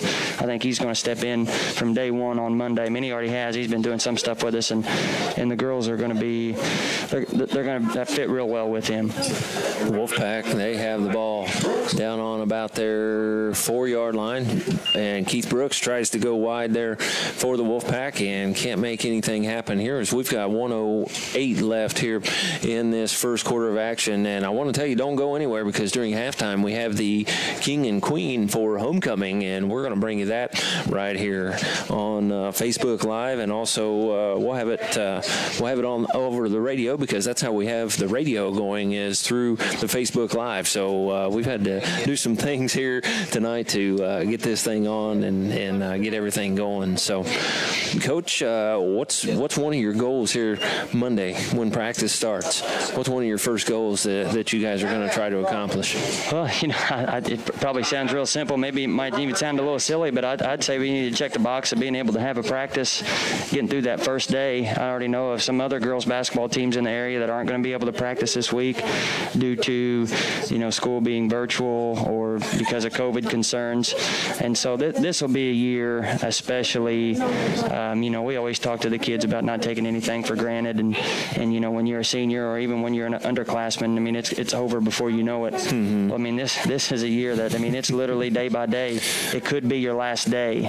I think we saw that with the football team earlier this year. They were quarantined early in the season.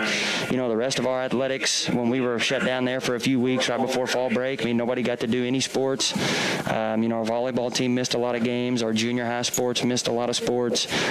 So really, you can't take any single day for granted. You got to be a great teammate, appreciate those times you have in the gym, even if it's practice. And I think our kids will embrace that. And I think that's going to be really important with this upcoming season.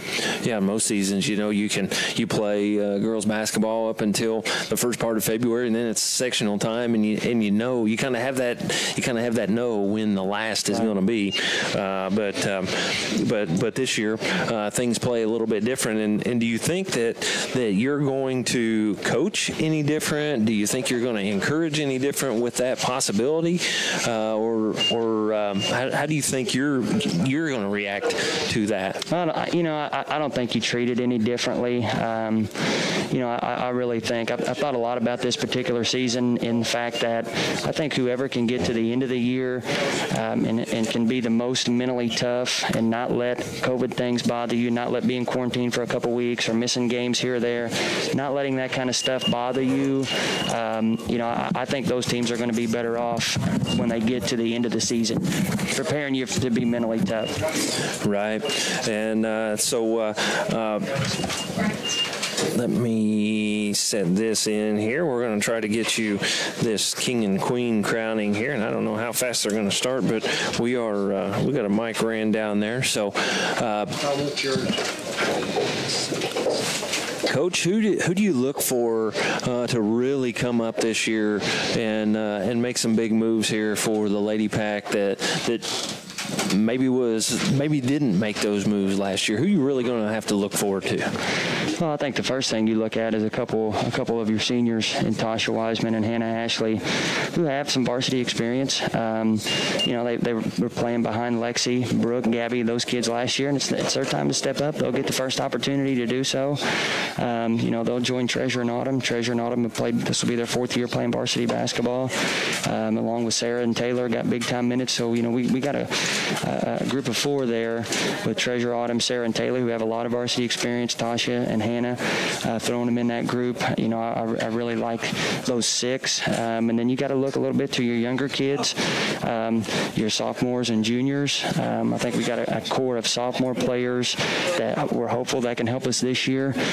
When you look at Natalie Stroud, Emily Kears, Gloria Dennis, Brianna Ash, Jordan Mock, they had significant JV minutes last year. I think all of those players have looked pretty good, what we saw in July and in the offseason here.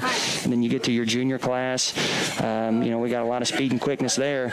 We got 3 other juniors besides Sarah and Taylor, and we got McKaylin Jenkins, McKaylin Shekels, and Morgan Hosbog, who, we're not asking one of those kids to replace what Gabby did, but I think a combination of those players can come in and give us some speed, quickness, play some defense in that way.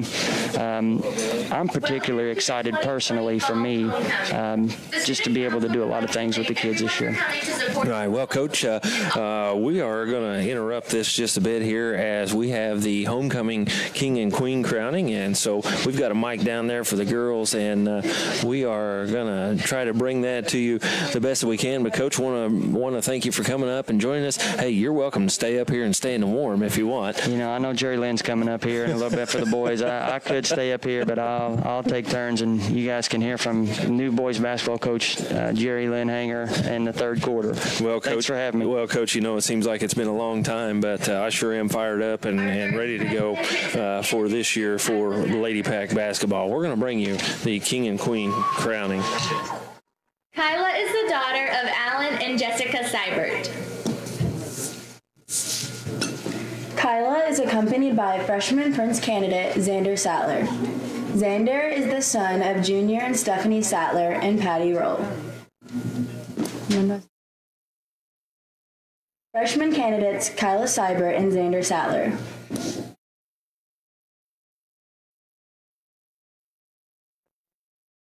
Our next freshman princess candidate is Jayla Hunter. Jayla is the daughter of Ryan and Megan Hunter. Jayla is accompanied by freshman prince candidate Nash Stroud.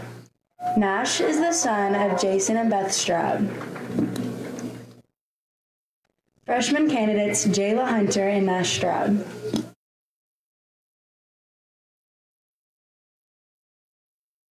Our first sophomore princess candidate is Gloria Dennis. Gloria is the daughter of James and Trish Dennis. Gloria is accompanied by sophomore prince candidate Jonathan Carmichael. Jonathan is the son of Trish Carmichael. Sophomore candidates Gloria Dennis and Jonathan Carmichael. Our next sophomore princess candidate is Kenzie Seibert. Kenzie is the daughter of Alan and Jessica Seibert. Kenzie is accompanied by sophomore prince candidate Blake Decker. Blake is the son of Sherman Kim Decker. Sophomore candidates Kenzie Seibert and Blake Decker. Your candidate is Shaylee Grigsby. She is the daughter of Matthew Grigsby and Chastity Casper. Shaylee is accompanied by junior Prince candidate Nicholas Fow. Nicholas is the son of Jerry and Sherry Fow. Junior candidates Shaylee Grigsby and Nick Fow.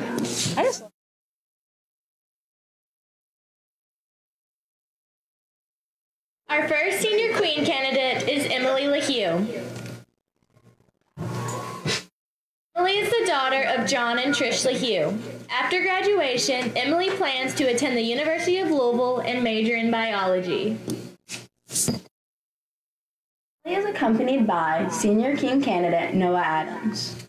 Noah is the son of Derek and Devin Adams.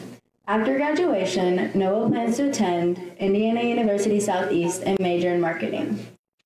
Senior candidates Emily LaHue and Noah Adams.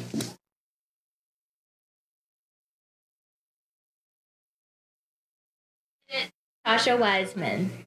Tasha is the daughter of Kyle and Debbie Wiseman. After graduation, Tasha plans to attend the University of Evansville and major in physical therapy and biology. Tasha is accompanied by senior king candidate Matthew Brooks. Matthew is the son of Todd and Levada Brooks.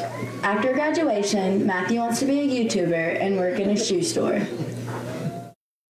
It's Tasha Wiseman and Matthew Brooks.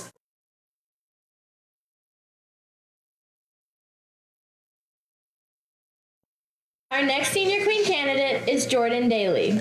Jordan is the daughter of Scott and Jennifer Daly. After graduation, Jordan is undecided about what college she would like to attend, but plans on majoring in pediatrics. This is going to be a big jump. Yeah, you got it. Jordan is accompanied by senior king candidate Nathan Echterling. Nathan is the son of Darren and Barbie Echterling. After graduation, Nathan plans to attend the local 181 and major in operation engineering. Jordan is also accompanied by senior king candidate Logan Sharon. Logan is the son of Bobby and Cheryl Sharon. After graduation, Logan is undecided about what college he would like to attend, but plans on majoring in electrical engineering. Senior candidates Jordan Daly, Nathan Echterling, and Logan Sharon. Our last senior queen candidate is Danielle Summerman, who is unable to attend tonight. Danielle is the daughter of Joshua and Daphne Summerman. After graduation, Danielle is undecided about what college she would like to attend, but plans on majoring in environmental science and classical studies. Senior candidate Danielle Summerman.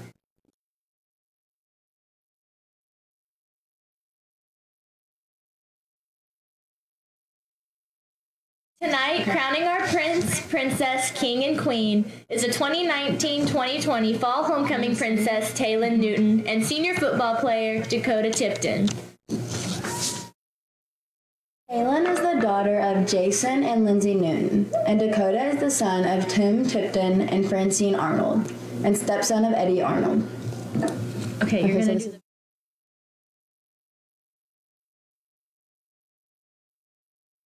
Yes, the moment you've all been waiting for. Your 2020 Fall Homecoming Prince is Xander Sattler.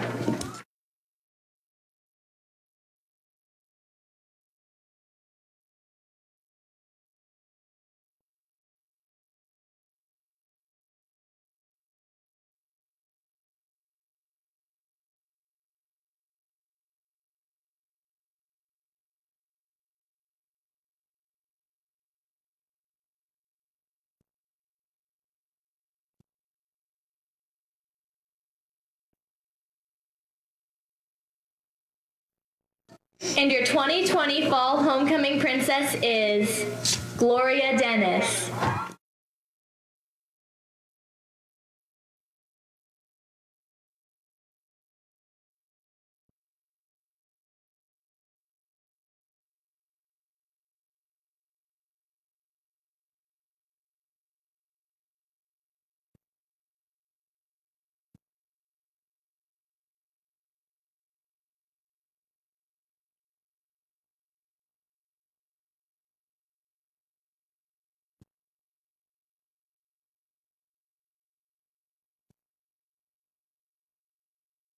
The 2020 Fall Homecoming King is Matthew Brooks.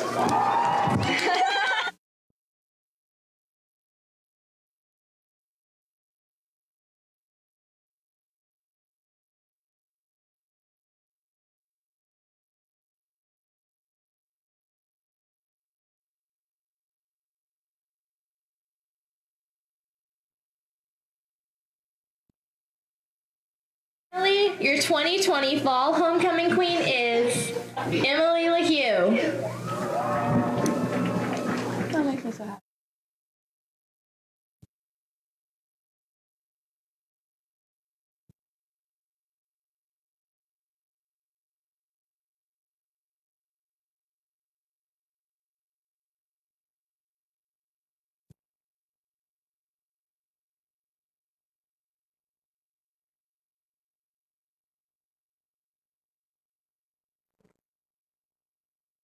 Congratulations to all of our candidates. Please make your way off of the field and to the picture area. Once again, thank you to all of our fans for coming out and supporting our Crawford County football team. Have a great night. And there you have the football homecoming king and queen crowning. So congratulations to all of those young people, and congratulations, one, for being nominated, and two, for the winners here tonight at homecoming at Breeden Field for the Crawford County Wolfpack. We've got a few minutes left here in halftime, and we will get these guys back on the field, and we have a score of the Crawford County Wolfpack 8 and Tecumseh Braves 43, and we will be back right here on 89.9 WBRO, your home for Crawford County Athletics.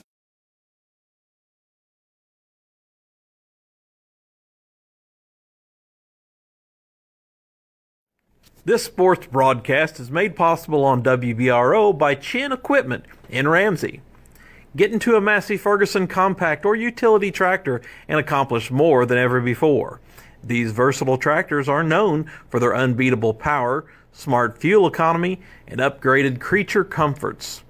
And with their ability to multitask through any job around your yard or farm, they'll provide you with outstanding value for years to come. Do all you need to do with more with a Massey Ferguson compact or utility tractor. You can contact Chin Equipment in Ramsey to find out the right model for your operation.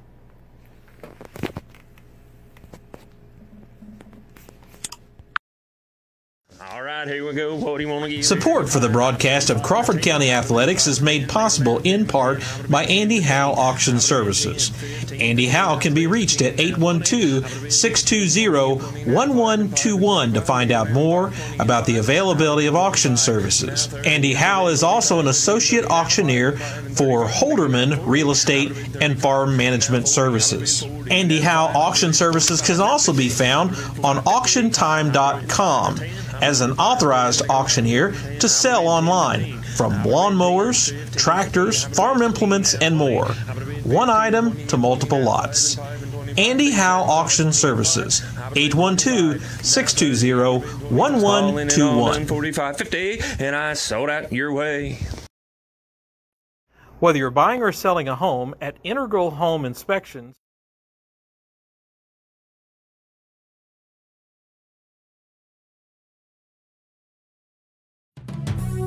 Minky Trucking is proud to support Wolfpack Basketball and this Media 5 sports broadcast.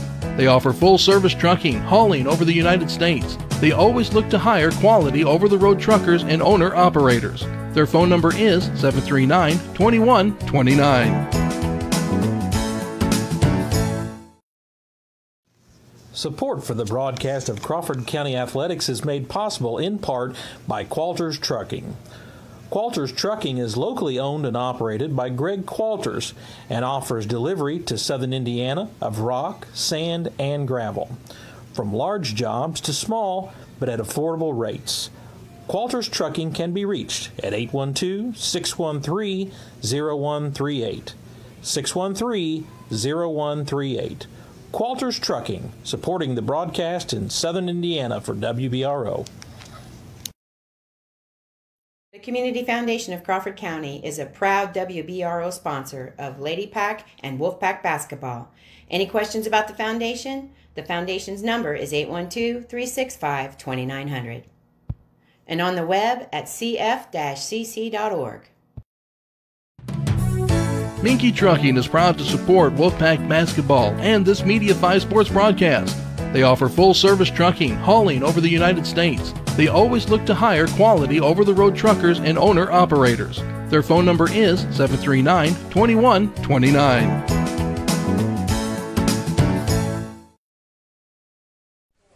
Daily Operations is supported at WBRO by Becky Higgins, RE/MAX Real Estate Agent. Becky is a licensed real estate agent for RE/MAX Advantage. Becky is from English and has significant experience brokering transactions involving highly valued properties, as well as effectively pricing homes for her clients in an ever-changing market. To find a listing, you can go online at remax.com or by calling Becky at 267-6264. Becky Higgins, 267-6264.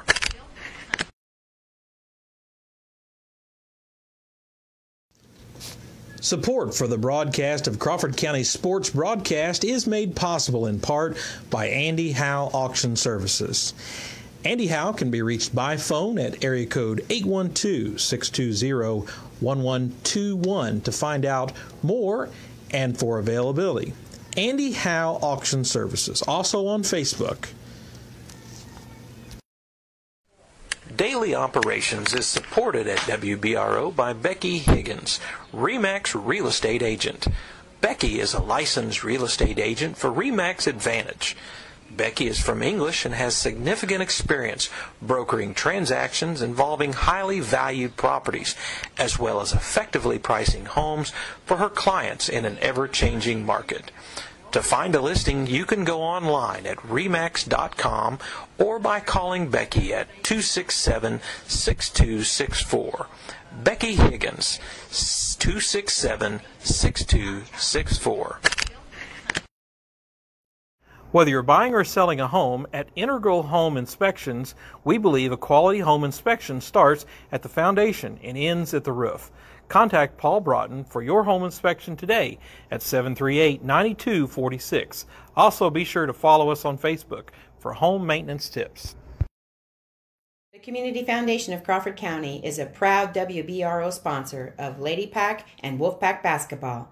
Any questions about the foundation? The foundation's number is 812-365-2900.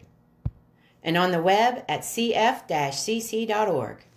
Support for the broadcast of Crawford County Athletics is made possible in part by Qualters Trucking. Qualters Trucking is locally owned and operated by Greg Qualters and offers delivery to southern Indiana of rock, sand, and gravel, from large jobs to small but at affordable rates. Qualters Trucking can be reached at 812-613-0138. 613-0138. Qualters Trucking, supporting the broadcast in southern Indiana for WBRO.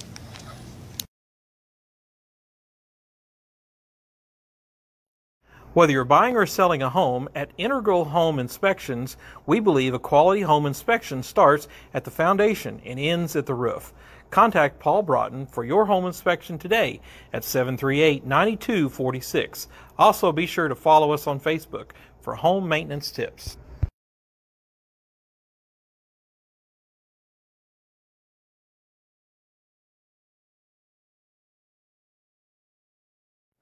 This sports broadcast is made possible on WBRO by Chin Equipment in Ramsey. Get into a Massey Ferguson compact or utility tractor and accomplish more than ever before. These versatile tractors are known for their unbeatable power, smart fuel economy, and upgraded creature comforts. And with their ability to multitask through any job around your yard or farm, they'll provide you with outstanding value for years to come.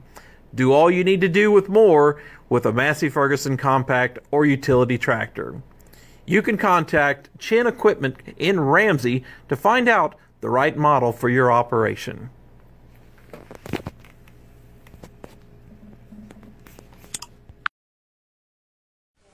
Daily Operations is supported at WBRO by Becky Higgins, RE/MAX Real Estate Agent.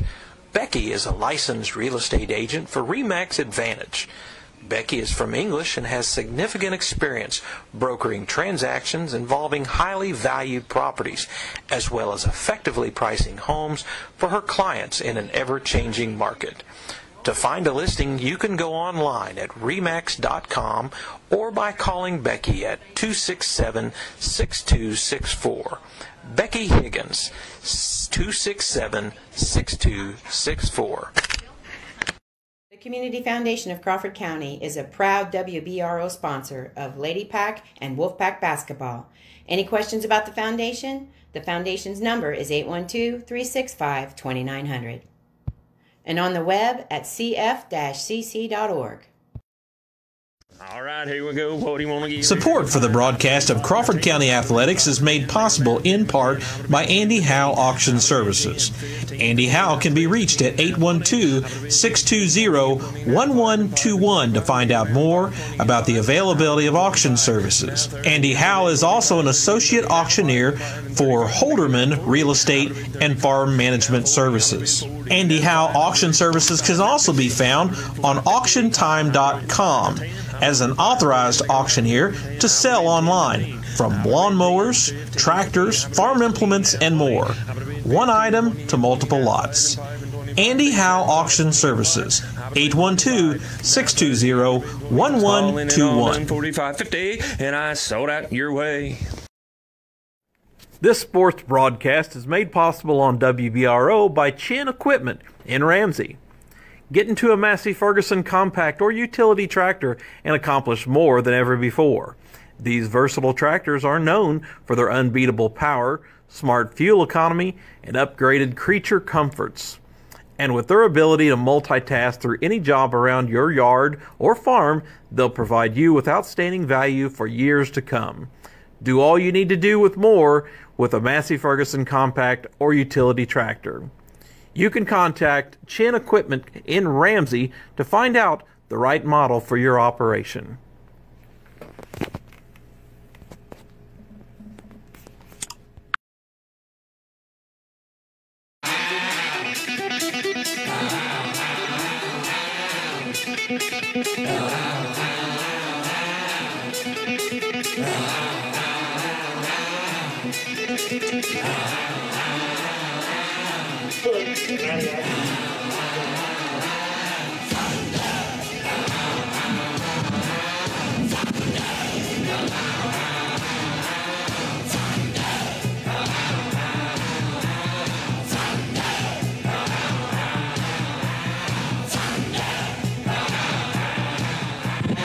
Welcome back here to Breeden Field, where we are ready to start second half of action here, and we will have a running clock here. The second half of action as the Crawford County Wolfpack find themselves down 8-43 to the Tecumseh Braves, and we want to thank you guys for joining us here on Facebook Live. I want to thank you for joining us on 89.9 WBRO, and the Crawford County Wolfpack, they are going to receive this one as they come up and kick it. And here comes the Wolfpack coming the other way. The Wolfpack will go this quarter from east to west here. And so Crawford County Wolfpack with not much of a return here on this one as we find the ball there on the 32-yard line. And as I mentioned, we're going to have a lot of guests up here in this game tonight, and we have the one, the only, the senior here for the Crawford County Wolfpack, and we have the Wolf, none other than Isaiah Bowles right here with us, and he's come up here to join us in the booth. So Isaiah, I want to welcome you up here to the booth. Yeah, thanks Andy for having me tonight. It's very good to be here, and very glad to watch Crawford County Wolfpack football. Right, yeah. And you've called a couple basketball games with us. Have you ever called a football game? No, I haven't. All right. Well, that's good. You can stay up here in this second half and call with us just a little bit. Hey, are you as fired up about basketball season as we are? I just hope we have a season. You know, I think there's everybody up here would agree with you. And Wolfpack on the offense there. Keith Brooks, he can't handle the snap, and he picks it up, and he tries to come out right, and he cannot do anything with it as he gets a knee down there, and for a loss of yardage there for the Crawford County Wolfpack. And Isaiah, it's your senior year this year. What are you looking most forward to being the Wolf this year for basketball season? Well, I mean, I really enjoy being the Wolf. It's hard to believe that this year will be, it's my 7th year as the mascot here at Crawford County High School, and after I graduate, I am really going to miss it a lot, and I'm really going to miss all my friends. And I'm really going to miss the coaches, and just, I mean, I'm really going to miss everything next year after I graduate. So there we got a pass up to Noah Adams. Noah Adams loses it over there on the left side of the field, and it is recovered by the Crawford County Wolfpack for some gain there. And we didn't get back to the original line of scrimmage, but we did pick up just a little bit, and it is going to be 4th down and 13, I do believe there. So I'm going to guess that the Wolfpack are going to kick off. Stroud on the recovery there as the ball got knocked loose from Noah Adams. Punt by Keith Brooks. Nope, he's going to look to pass, and he passes way upfield, and that almost an interception there by the Tecumseh Braves, but it was not, so they will take over on downs there. Isaiah, what's some of your favorite things that you remember about being a Wolf here in those 7 years that you've been a Wolf? I mean, announcing, obviously, announcing, and I really enjoy that a lot. And I really, the state finals that we had in 2017, and that was awesome. You probably remember all the scores for that year, don't you? Yeah. Well, tell them a game. Oh my gosh, I'm going to have to remember a game. What about the regional finals game? Who did we play? The regional which one? South Knox. We played South Knox at the regional finals? Yeah, we played South Knox and Forest Park. Oh, okay. And what were the scores? Do you remember? The final score to the Forest Park game in the regional was 42-38, and the final score to the regional championship game against South Knox was 48-32. Oh my gosh, this guy, he comes in all the time and telling me all these scores of different games and different things, and what a sports fan this guy is. So, Isaiah, what do you like? What do you like most about being the mascot for the Lady Pack? Mostly announcing, and I really appreciate what Coach Christopher Broughton does for that program, and I really appreciate him and his coaching staff, and I am the referee in their practice. I think what he's trying to say. Hang on, let me. There you go. I think what he's trying to say is he appreciates Coach Broughton babying him. I mean, we would be practicing last year when the girls had an away game, and Isaiah would be over there eating chicken tenders that Coach Broughton went and got him. So I think that was what he was trying to say there. Coach Broughton takes care of him. Takes really good care of him, right? Isaiah, where did the idea come from for you to announce the starting lineups? Well, our AD, Jerry Hanger, he talked me into it. It probably took a lot of talking, didn't it? Yeah. You didn't want to do it at first, did you? You weren't sure about it. I wasn't sure about it, and I thought about it, and I did. And that's been the best thing that's happened to you, isn't it? Yeah. You love it. Yeah. So shout out to who? Jerry Hanger. There you go. Tecumseh with the ball 4th and inches, and they go ahead and go for it, and they punch it through, and that's going to put the ball down on about the 15-yard line, I do believe, of the Crawford County Wolfpack, and that is going to be a Tecumseh first down, 1st and 10, and what's it on? 16, maybe? 16, yeah, something like that. So, Isaiah, how much practicing do you have to do to get all of those players right and get that announcing right there for the basketball season? I just practice and practice and practice.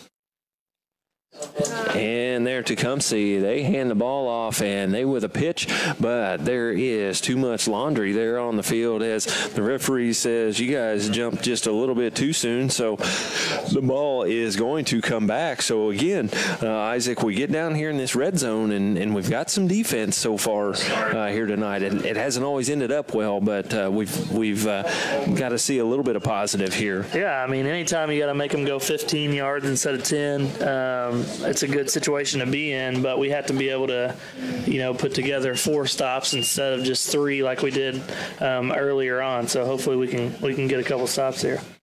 It is 15 yards to go here. Oh, and we get into the backfield, and there we've got a sack coming from number 41 for the Wolfpack, and that is Nash Stroud. He gets into the backfield there of Tecumseh and throws him down for yet another loss. It looks like Tecumseh has made a quarterback change, and I'm sure they have a lot of their second-string guys in. But, Nash himself is just a freshman. So that's a pretty nice play there, getting back in the backfield and getting a sack. A lot of freshmen, a lot of sophomores here on this Crawford County Wolfpack team. And there they go. Tecumseh goes up under center, and he turns and quickly hands the ball off. They punch it right up the middle and only gain a few yards there. They don't get it even back to the original line of scrimmage. So the Wolfpack keeping this defense going here, and it is, what do we have? 3rd and 15, is that right? Close enough. 3rd down and 15. I'm looking at the scoreboard again, Isaac. I can't do math that fast. Yeah. I can't see and do math that fast all at the same time. So Tecumseh up under center. Let's see if the Wolfpack can get a stop here. They try to run it up the gut, and false start on the offense again. So again, another defensive stance here for the Crawford County Wolfpack. Isaac, you were asking Isaiah a few things here before we went on air, and did we get them all covered? Yeah, I was just asking him what his favorite memory was from high school and what he's going to miss the most, which I think he covered. I'm glad that he you asked the story about how he became announcing, because that is a pretty funny story, because when our AD, Jerry, asked him at first, he was kind of like, "Are you serious?" He thought that he was trying to pull a joke on him. And so he did it the Forest Park game, and everybody loved it. Probably everybody enjoyed it more than what Isaiah enjoyed doing it. So it's a fun thing. And like Isaiah said, that was really nice of, at that time, Coach Hanger, now the AD Hanger, to let him do that. The Wolfpack with another stop here for Tecumseh. We got it down to 4th down again with about, about 14 yards to go. Tecumseh comes in up under center, and that is Cole Rakin. He comes up under center for Tecumseh, and they try to swing it out wide down the right side, and there is the Crawford County Wolfpack to put a stop on them there, as again, they didn't even make it back to the original line of scrimmage, and the Wolfpack with a good defensive stance, and they're going to take over on downs here. I guess one thing that we didn't talk about much, though, was your second favorite. Well, I guess it's kind of tied, but when you go to the state finals, you got to talk about that first. But also last year, when the boys and all the Coach Hangers won a sectional, how'd you feel about that? That was awesome. That's all you got to say?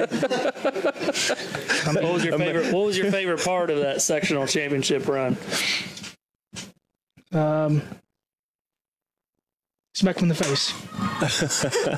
Smack in the face? Who got smacked in the face? Nobody. Keith Brooks to hand it off. We got little Coach Jerry Hanger up here. We're going to talk to him in just a minute. He says, I know what he's talking about. And I know what he's talking about as well, as I talked to Jerry Hanger and did exactly what they came to do to Paoli when Paoli came to town there. So I thought you were going to say our buddy, old pal Reese Sturgeon. Yeah, him too. Hitting the game winner. Yeah. Come on, you kind of let me down there, man. Yeah, him too, yeah. Yeah, I guess it is out. We talked to Jason here. We got a pitch, and they get into the backfield here and going to take more experienced at life, and you being the younger of that, I didn't know how we were supposed to say that, but you want me to say Little Jerry? I've been called a lot of things, so I think I'll be able to handle it. Even some decent every once in a while. Every once in a while. There we got a Wolfpack gain, and the Wolfpack, they're going to take a time out, I do believe, and end of the quarter. End of the quarter. It is into the third quarter as we got this running quarter here, and at the end of the quarter, we find the Wolfpack with 8 on the board and Tecumseh 43. We're going to take a real short break, and we will be right back here on 89.9 WBRO, your home for Crawford County Athletics.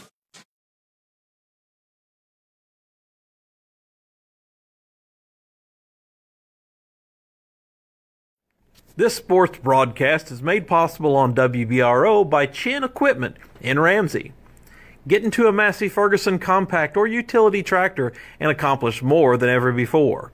These versatile tractors are known for their unbeatable power, smart fuel economy, and upgraded creature comforts.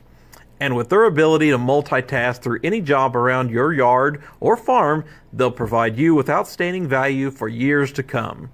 Do all you need to do with more with a Massey Ferguson compact or utility tractor.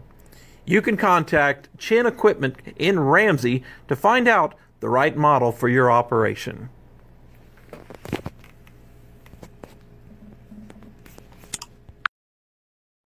Whether you're buying or selling a home, at Integral Home Inspections, we believe a quality home inspection starts at the foundation and ends at the roof. Contact Paul Broughton for your home inspection today at 738-9246. Also, be sure to follow us on Facebook for home maintenance tips.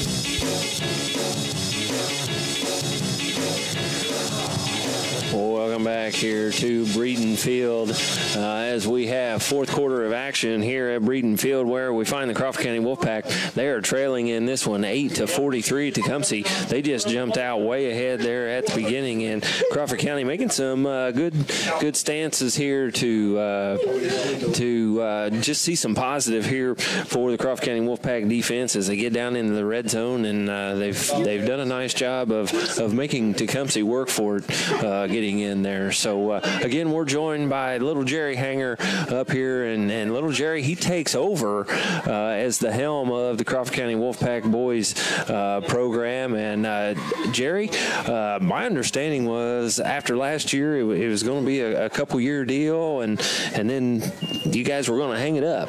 Well, I thought so too. It's funny how life changes and throws curveballs at you, but you spend a bunch of time with the kids, and you develop relationships with them, and you know, there was something that said that you need to stick with it. So I talked to the board, and they were all in favor of it, and so here we are. Tecumseh with a handoff, and they take it right up the middle and get a first down. It's going to be first and almost goal there, but first down there by Tecumseh on the Wolfpack end of the field. Again, score 8-43, and we've got a running clock here, 10:28 left in this ball game. And Little Jerry, I mean, you could have went out on a win last year and said, you know, I've done my thing coaching and been done, and went out on a win. So it had to take a little bit to decide to come back and go at it again. It did. It might be easier without my dad being on the bench. Oh, wow. We'll just have to wait and see how this plays out. But no, you develop relationships with kids, and we've got some really good kids, and you know, it'll be hard not to, you know, be at practice and things like that next year, knowing that you had the opportunity to coach them. So I think we've got some good things going on. We've got a lot of new freshmen coming in. We've got, you know, core class from last year. I'm not going to lie, the seniors we lost were very talented athletes and really good kids. Finally started playing ball towards the end of the year last year. And, you know, about the last 8 games, I think it was like 8 games. It may not have been 8, but 6 to 8 games, you know, we got on a roll after North Harrison. Right. And that's what made it enjoyable. And, when you're winning and things like that, that has a lot to do with it too. So, yeah, I'm not a very good loser, but I can lose if we play hard. Right. So we finally turned it around and guys were starting to understand their roles and what they needed to do. And it all came together. And when you're winning and then, you got the relationships with the kids and things like that, it's kind of hard not to step away. Right. Another update here on the football game, and Tecumseh punches it in again with the score. Currently 8 for the Wolfpack, 49 for Tecumseh, and they are going to go for the 2-point conversion there with number 11, Cole Rankin, 5'8", freshman under center, and there they got the 2-point conversion. Going to be 8-51 on the scoreboard. We got 8:20 left here in this ball game. And little Jerry, you guys been able to do anything over summer? Any summer workouts? Any summer games? Anything like that? We had the month of July, but we've got 3 or 4 guys that are out here playing football. We had one this week, actually. And, again, we got 3 or 4 guys that are playing football. So, basically, we did a lot of running, just trying to get everybody in shape. We did have – everybody was there, but I didn't want to push them too hard because they've got a football season to contend with, and I don't want to take a chance of somebody getting hurt. We've been – it seems like the last couple of years we – have our share of people getting hurt during basketball. So we tried taking it back and just taking a notch back and letting the kids just, let's get some conditioning in, do some running, but no real physical contact, so to speak. Right, yeah. And you spoke of it a little bit. What a senior class that was last year to lose, and what's it going to take to fill some of those shoes, and what's your thoughts and outlooks on doing so? Well, we've got, what did we lose, 7? Yeah. 7 seniors, I think. So this year we've got Trevor Noah seniors. Mm-hmm. So, we in all round with things, we lost 2 to 3 seniors off the starting bunch. And, you got Reese and Noah Talley and, Nolan Barker, people like that contributed a lot, may not have started, but they contributed quite a bit. Mm-hmm. So it's going to be a learning year. It's already a different year with COVID. It's just, I feel like we've got the potential to be a pretty good team. But with everything going on, I'm afraid to comment. Mm-hmm. Because I won't know. I mean, we may be playing with no fans in the stands, or we may not be playing at all, or we may be playing with a full gym. Today I think we had a record number in the state of COVID outbreak. It's over 2,300.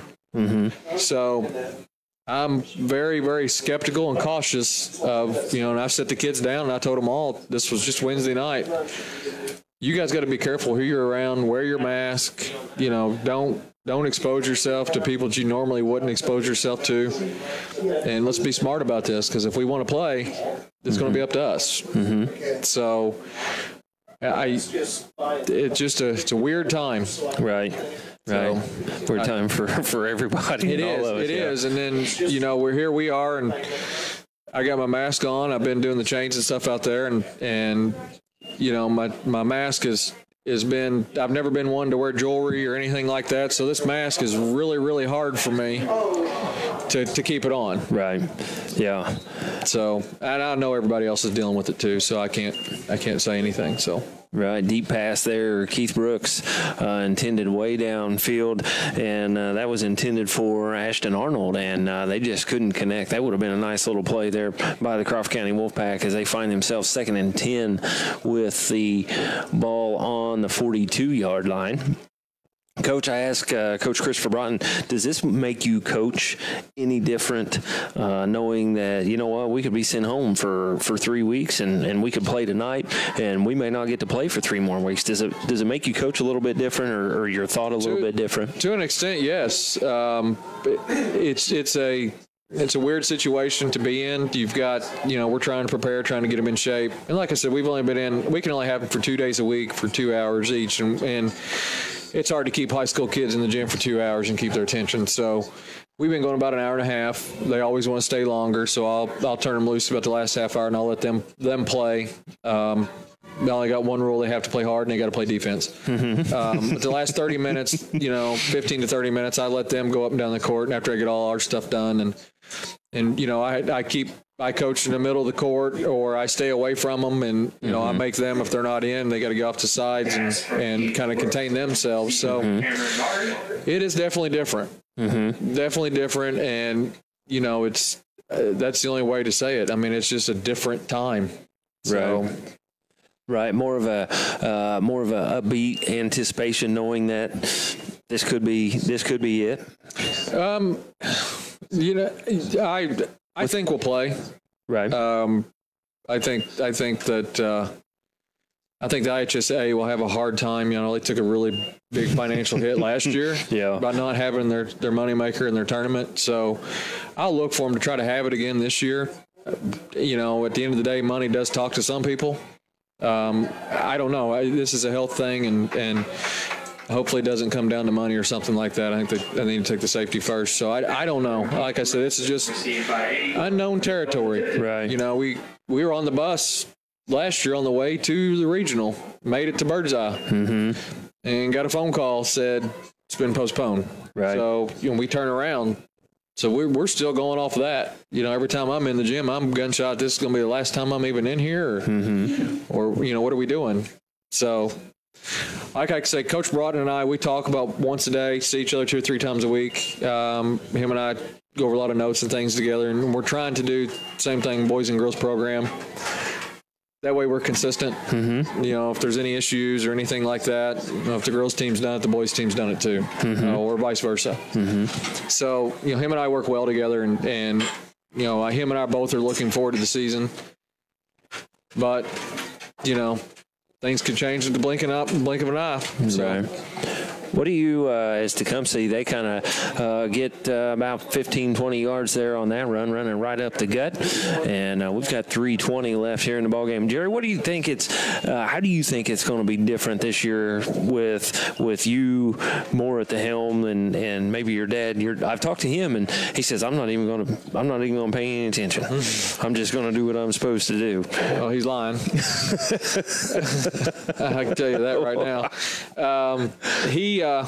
I guarantee he'll give us 2 cents. I grew up in the old school, Dad's old school. That's what he did, and we ran a lot of simple stuff. And it's easy for teams to pick up on them and things like that. But I've got some different stuff that I want to do, and it's hard. It was hard last year when it's Dad's show, and I'm just there helping and assisting, and I didn't want to try to get the big old mass confusion and stuff going on. So. We're already starting to do some different things. I'm going to spread the floor out a little bit because we're going to be quick and we're going to be big. So we're going to try to use all that to our advantage and run some different stuff. Not a lot of different stuff. We're still going to keep offenses simple, but you see a little bit different sets and things like that. What are we going to see on the sidelines, just to kind of pick on you a little bit here? What are we going to see? We're going to see a little more up-tempo than the big Jerry Hanger that goes clear down to the end of the bench and crosses his arms and just kind of watches the game?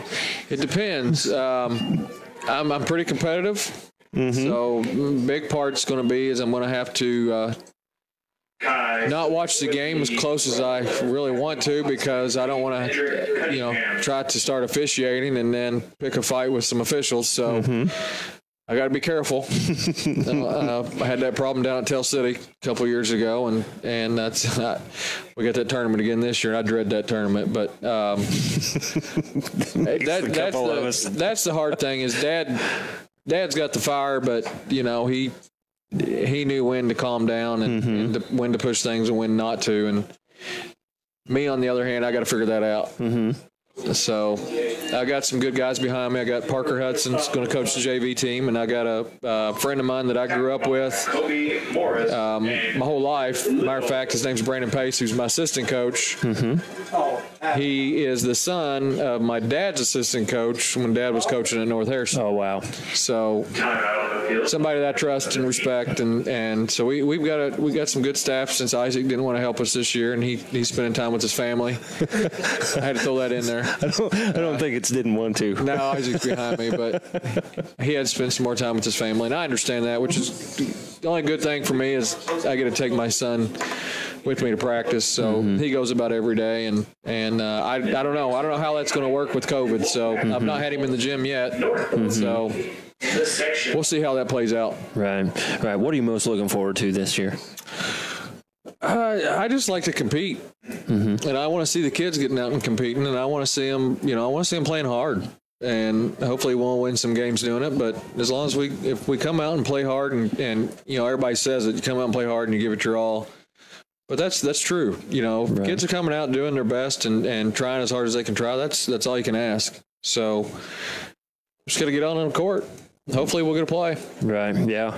Yeah. Hopefully so. And if it is a normal year, how many games you thinking we're going to be successful in? Well, we've got 22 scheduled. 22. Is that counting the tourney? No. Well, I guess I counted 2 games of the tourney. I guess was all I counted. So maybe 23, something like that. 23 games. Yeah. Yeah. I mean, hopefully we play them all. Right. I mean, it's like I said, it's a different time, and I know we're going to be extremely competitive. So I'm not one going to tell you we're going to win 20 games, but I know we should be really competitive. Coach, right? Coach, I have a question for you, real quick. You talked about spreading the floor. Can you kind of give us any kind of insight on what your plan is to try and get Trevor some open shots, since he's going to be obviously keyed on, as we just had got a wide open pass, and we might take it to distance. Not quite. He got all the way down to the 14-yard line. They did stop the clock, 17 seconds left. But just real quick, obviously teams know that Trevor can shoot. It's his senior year. Do you have any type of game plan to try to get him involved shooting, or are you just going to say, Trevor, we're going to spread it, you need to figure it out? What do you think your plan is? I brought Trevor in, it was Wednesday night, and told him that he's going to have to start shooting on the move. Because I can't just stick him in a corner and hope that we can kick it to him. So I'm going to try to use our quickness to our advantage, get him moving a little bit. And the quickness, I mean, is Noah. Noah should be by far, hands down, one of the quickest guards in Southern Indiana. So I don't really want to put my 2 big guys down in the blocks in U of L offense and have them right there blocking Noah where he can't get to the basket. So if I can get Noah to start using his quickness and attacking the hole and maybe start dumping to Trevor. Trevor and Noah both have got to start moving without the ball. So if we can keep them moving without the ball, getting in the right spots, and we're working on it. Trevor's doing a lot better in practice. Not that he didn't do a bad job last year, but he's going to be seeing some of the top defenders now when we got Colton and Preston and Wyatt and all these seniors off the court. They're defending. They're going to be getting their number 1, number 2 defenders on Trevor now. Right. So, what kind of start do you anticipate? Again, we've had all these seniors come off that mostly the seniors kind of started in things, and then Noah would come in and Trevor would come in and that sort of thing. But do you anticipate a little bit of things here on the start? There, we're going to punch it in, and we have got a touchdown by the Crawford County Wolfpack. Pass from Coach Hipton. Right. To Cameron Daugherty, he says, was the one to catch that from Keith Brooks. About a 10, 15-yard pass, something like that. So good job there by the Crawford County Wolfpack. Coach, what do you think about the start here? It's always a big game starting out with Forest Park, and they're coming to us this year. So I have to go back and watch film, see what Forest Park's got. I know after that, I think we travel to South Central and then Mitchell. I'm pretty sure that's the way it goes, if I remember right. So, hopefully we get off to a good start. That's the hope and that's the plan anyways. Hopefully we can stick to it. Give me just a second. I can tell you here. Great effort.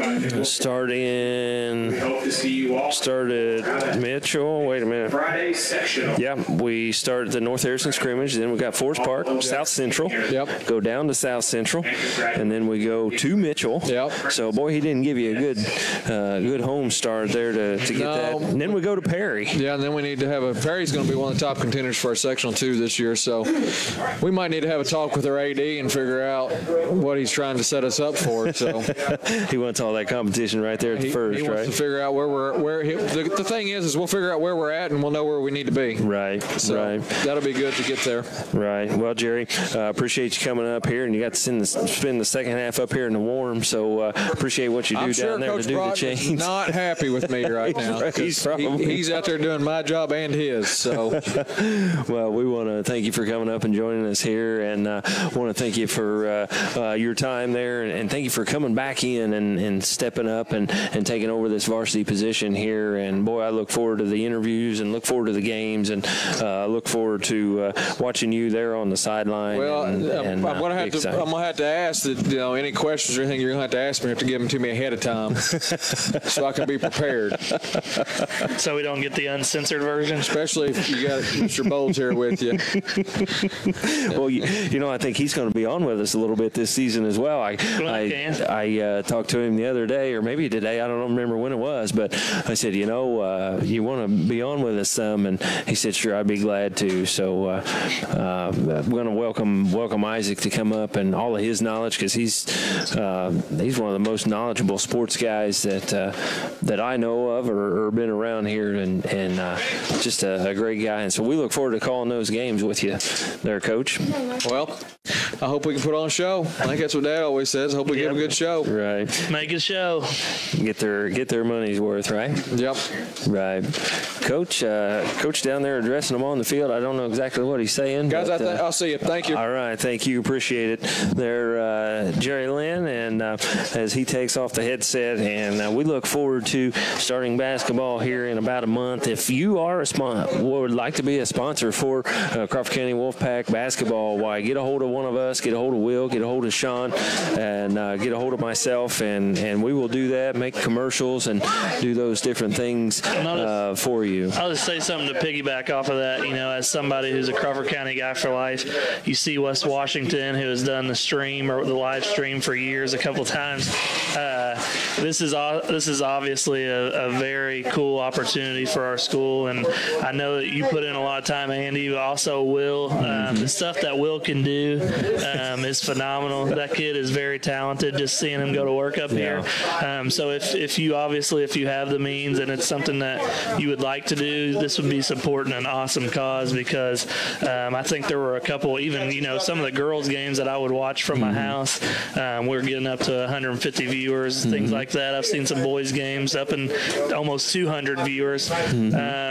So it's definitely being utilized, and what you guys do is really awesome for the community. I know I appreciate it as a longtime Crawford person, and if you're thinking, I wonder how much viewership that really gets if I put an ad, you're going to get a lot of views, because this is a professional thing that they got going, and like I said, the talent that Will has with all this technology is really awesome, and it's something that we definitely want to continue. And so in order to do that, obviously, it's got to be taken care of financially. So that's just my opinion from the outsider, and not somebody just saying give me money. But this is an awesome opportunity for you to support not only the basketball programs, but our community, because I know a lot of people that enjoy watching these things on Facebook Live. Right. Yeah, and we appreciate that. Appreciate that a lot. And yeah, Will puts in a whole lot of time and does that. 45,000 viewers for last year basketball. Oh, I believe is what we had. So just really like reaching out there. When I was talking about the hundreds, that's at one time. Right, one game, yeah. Yes. And like I said, even some of those girls' games, I know when it got later in the season and they were on the road or whatever, there was probably 150 people on there watching with me. And that's really important, because scores don't always go in the newspaper anymore, like back in the old days and things like that. So for somebody that isn't able to travel to still be able to follow the team team and be able to watch the game. I mean, this is stuff that's obviously unheard of 15 years ago, but now that it's possible, and the fact that we have some guys that have put in so much time, I think it's really important that our community and businesses and even families, kind of get behind this, because it's a really awesome thing that we have going on that we should not take for granted, because we haven't always had this, and a lot of places don't have it. So. Right, and it is a lot of work. It is a lot of hours. It's a lot of stress. It's a lot of running. It's a lot of 90 mile an hour, and it's a lot of feeding cows at midnight and things like that. And like I said, we enjoy it though. I know everybody knows Andy's face and stuff, but he obviously does put in a whole lot of time. But I know Will's not the guy that's going to get on and say, "Hey, look at me." Right. And behind the scenes, what this guy does is just phenomenal. I had to take him into Dan Hensley today to work on getting this thing put together. They're talking tech stuff, and I'm lost. Oh yeah, way over my head. I might as well be a 65-year-old when it comes to technology. I'm not very tech inclined.